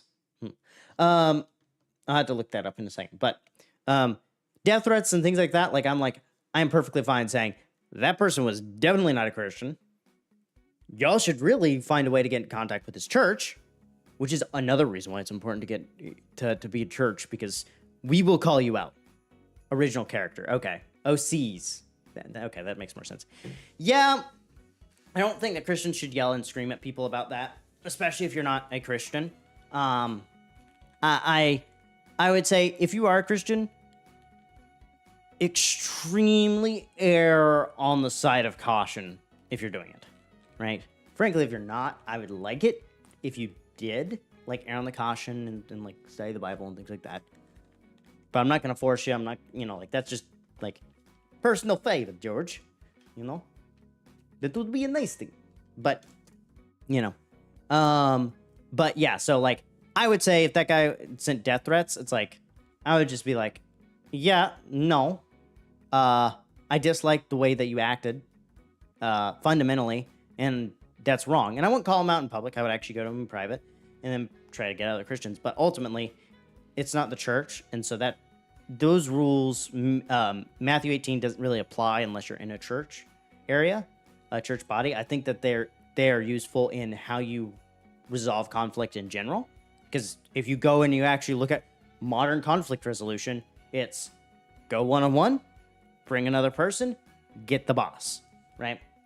And that is effectively how the church that's how Jesus described, kind of, with some paraphrasing, how to handle those situations.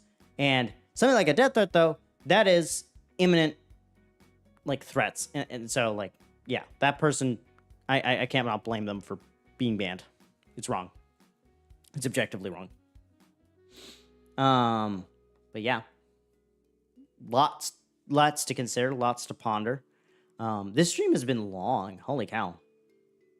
These just chatting streams sometimes are the longer ones, which is interesting. What time is it? Because I have church. Oh, okay. I don't know how much time I have left, so I may have to pop off just to get to bed because I do have church tomorrow. I think we're definitely doing Christmas stuff. I don't remember I don't think I have the pastor's sermon info yet. I'm a sound tech at my church, FYI, so I know a lot of how things work at the church. There's not a ministry that I'm probably am not involved in.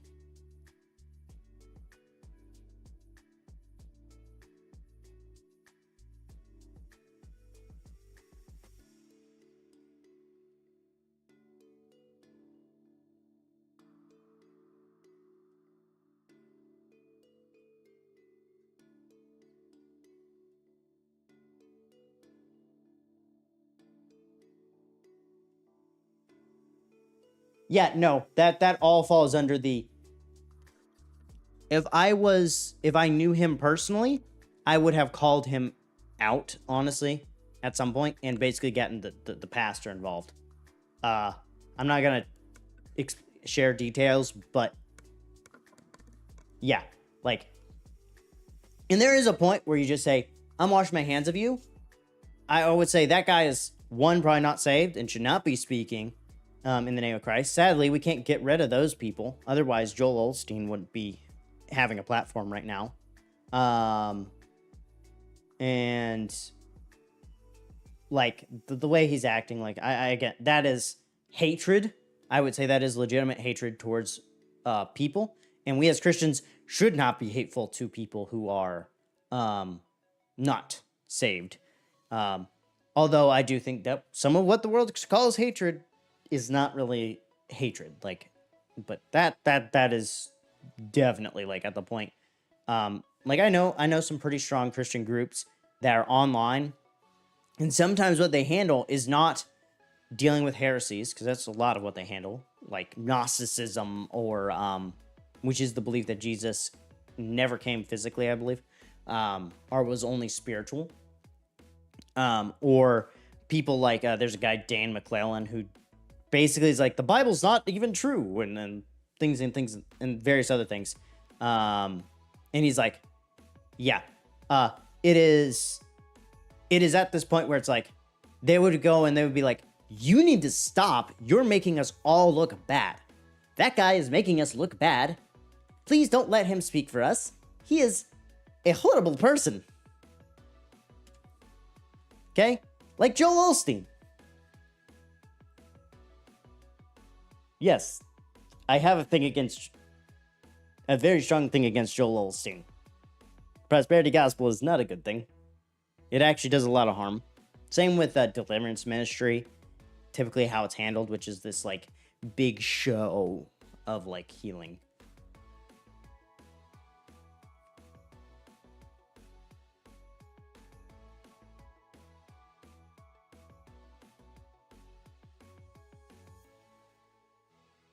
I get that. Seeking understanding of people is actually a good thing. And so Paul, the Apostle Paul, when he in Acts, this is in Acts, he goes to a Gentile city, Athens. He's in Athens. And the first thing he does is he goes and he looks at their temples. So for Greeks, that's a good way to kind of get their culture at the time, I guess. And he noticed they have a temple to an unknown god. That got stored in his brain. That was an important detail he noted. And then he winds up going to the Acropolis. This is where all the smart dudes, right? Aristotle, Plato, this is where they would sit and they would debate. And he got on the floor and he started talking. He was like, hey, let me tell you about that unknown God you got out there.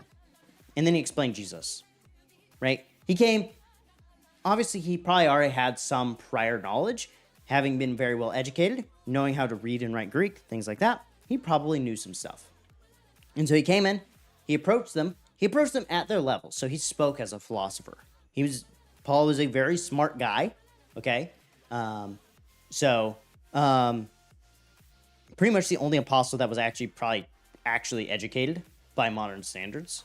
But he sat down, he talked with them, he shared Jesus, and he didn't force anybody. Some people were like, hey, I'd like to hear more about this Yeshua dude. And some of them are like, this guy's a wackadoodle. He sells tents and has been a prisoner. A bunch. Actually, he hadn't been a prisoner much at that point. Whatever. I lost my train of thought. Darn it. And so the other side would, and so those people left. The other people would come and they would talk with him. And he led some of these people to Christ. And, I think that's where we do get a little bit of the philosophy in the early church kind of comes from. To a degree. Not fully. A lot of that actually came out of Alexandria and like Nicaea and things like that. So there's some interesting things there. What the heck? Oh. Yeah, that one's kind of cool. But, yeah. I mean, I find that in general, just chatting with people.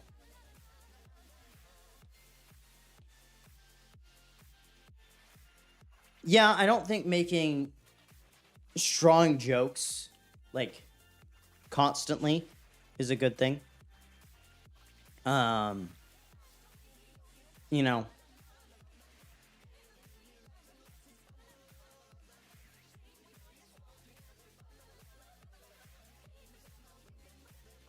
Yeah, that is really not something I appreciated either.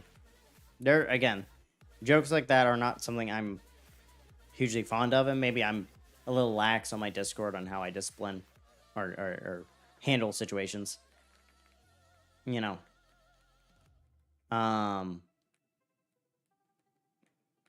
may not say anything, but sometimes I might disapprove of something, but I don't know if it's something I should really go and, crack the whip and say, hey, no. Do I need to get better? Yeah.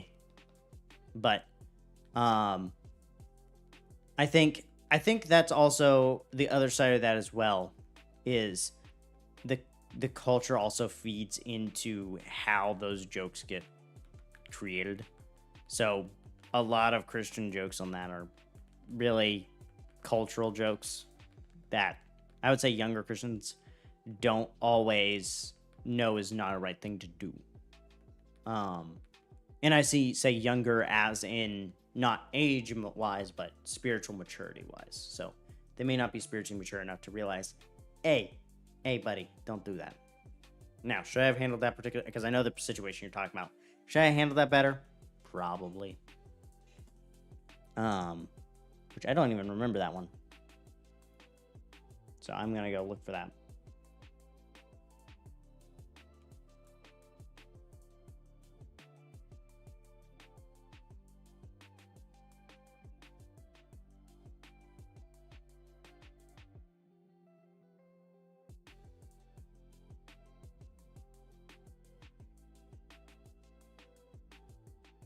Yeah, no, I've got it here.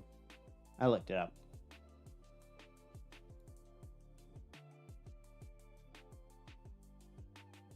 Yeah.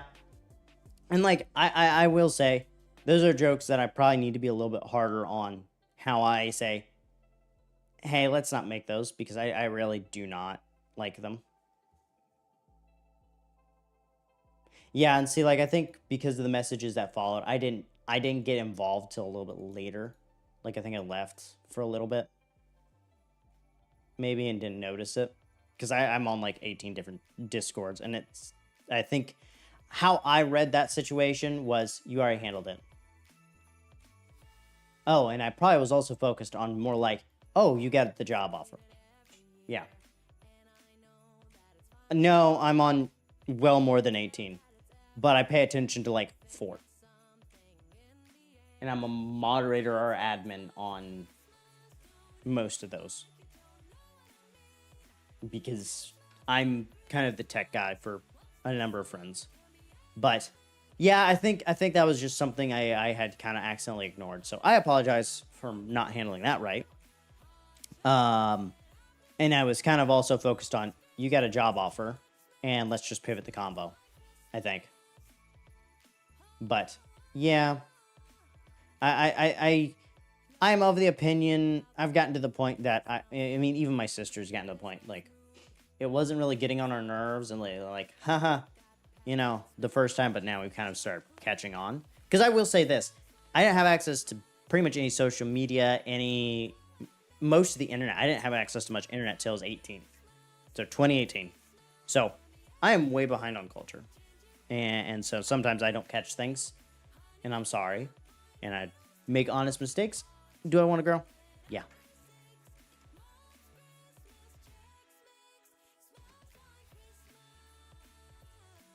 Yeah, I probably will see about handling that. I may just handle it in a DM later, because yes, I think there is a level. I think there was a level of caution that a lot of Christian parents have at one point, especially when I was growing up, that was a little too extreme. And I think there's a level to the other extreme now, where it's like, let them have free reign. No. There's a lot that you don't need to know. But yeah. So I do think like you should be going to a Christian group, but you should also be going to other non-Christian groups. One, just for the sake that gives you a chance to share the gospel, right? 2, you actually get involved with other people outside your normal circle. And I think that's important to have, to gain real social skills.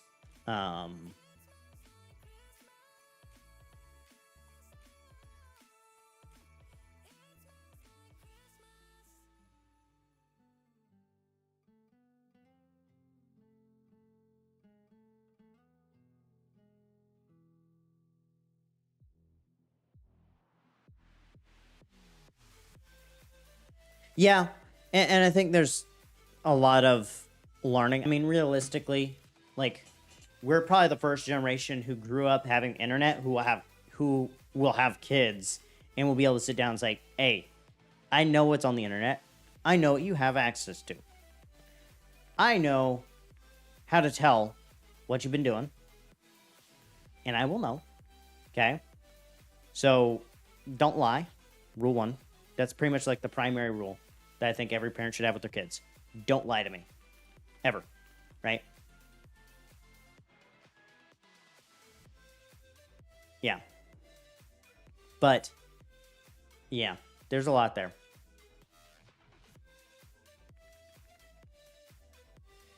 Yep.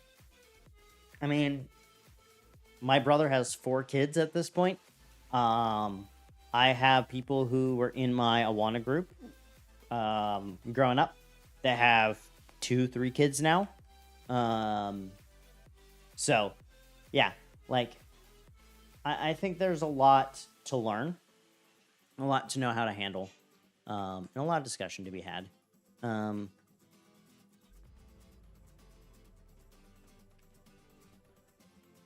Yeah.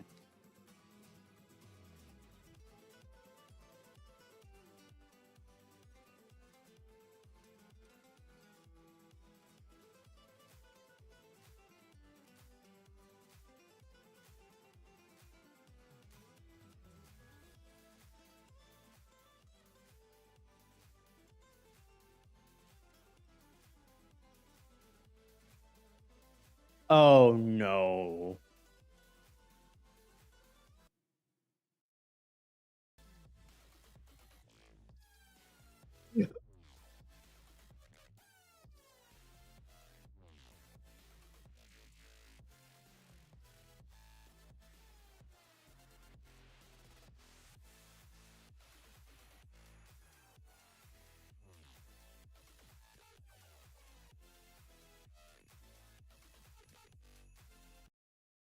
Oh, that only gives me a 5 point. Yeah. Ha! Yeah, there are some parents who have some odd thoughts on some stuff that just don't understand tech, and that's also something important that I think as Christians we need to be a little bit more aware of going forward. Do I think that we should give up some of our positions? No. Do I think that we can be better? Yes.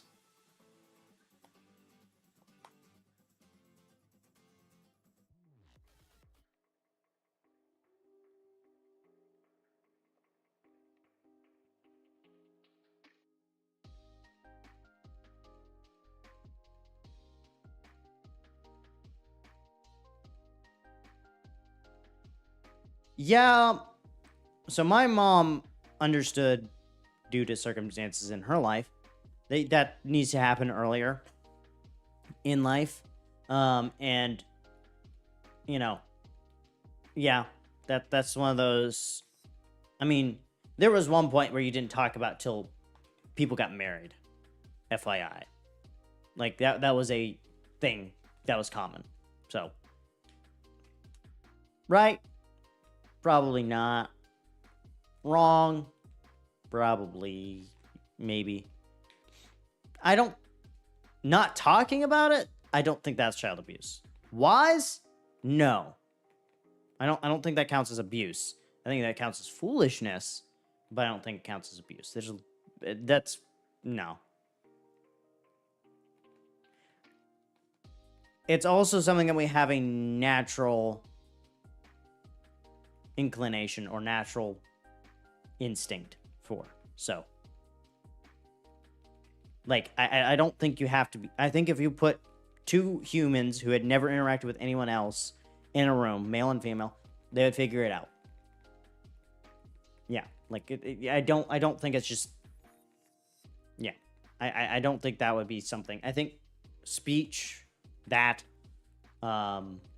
worship, but yeah, that's the thing. Like, yeah, I think that as a parent you probably should. Yeah. Do I know the best way to do that? No. Will I know the best way to do that? No.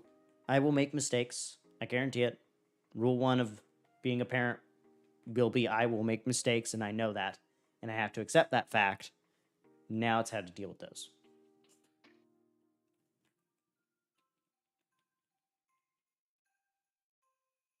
But yeah, I have enjoyed the talk tonight, but I do need to get to bed. So without further ado, this is Native Light signing out, and God bless y'all.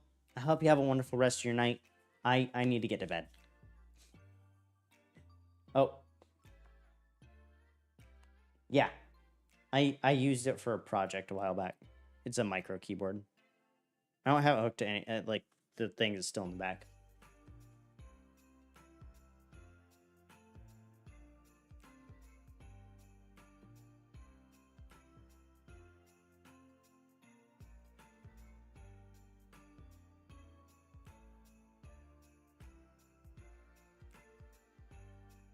That's also true.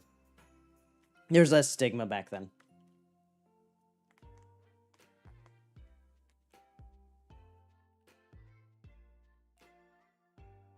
Used to your animals. Some Jewish communities actually had the most of your like sheeps and goats stay in the house. Yeah, don't imagine that, okay? Just stop there, okay? And we're gonna say goodnight. And you go to bed, play a video game or something, and erase your mind. Okay. Night.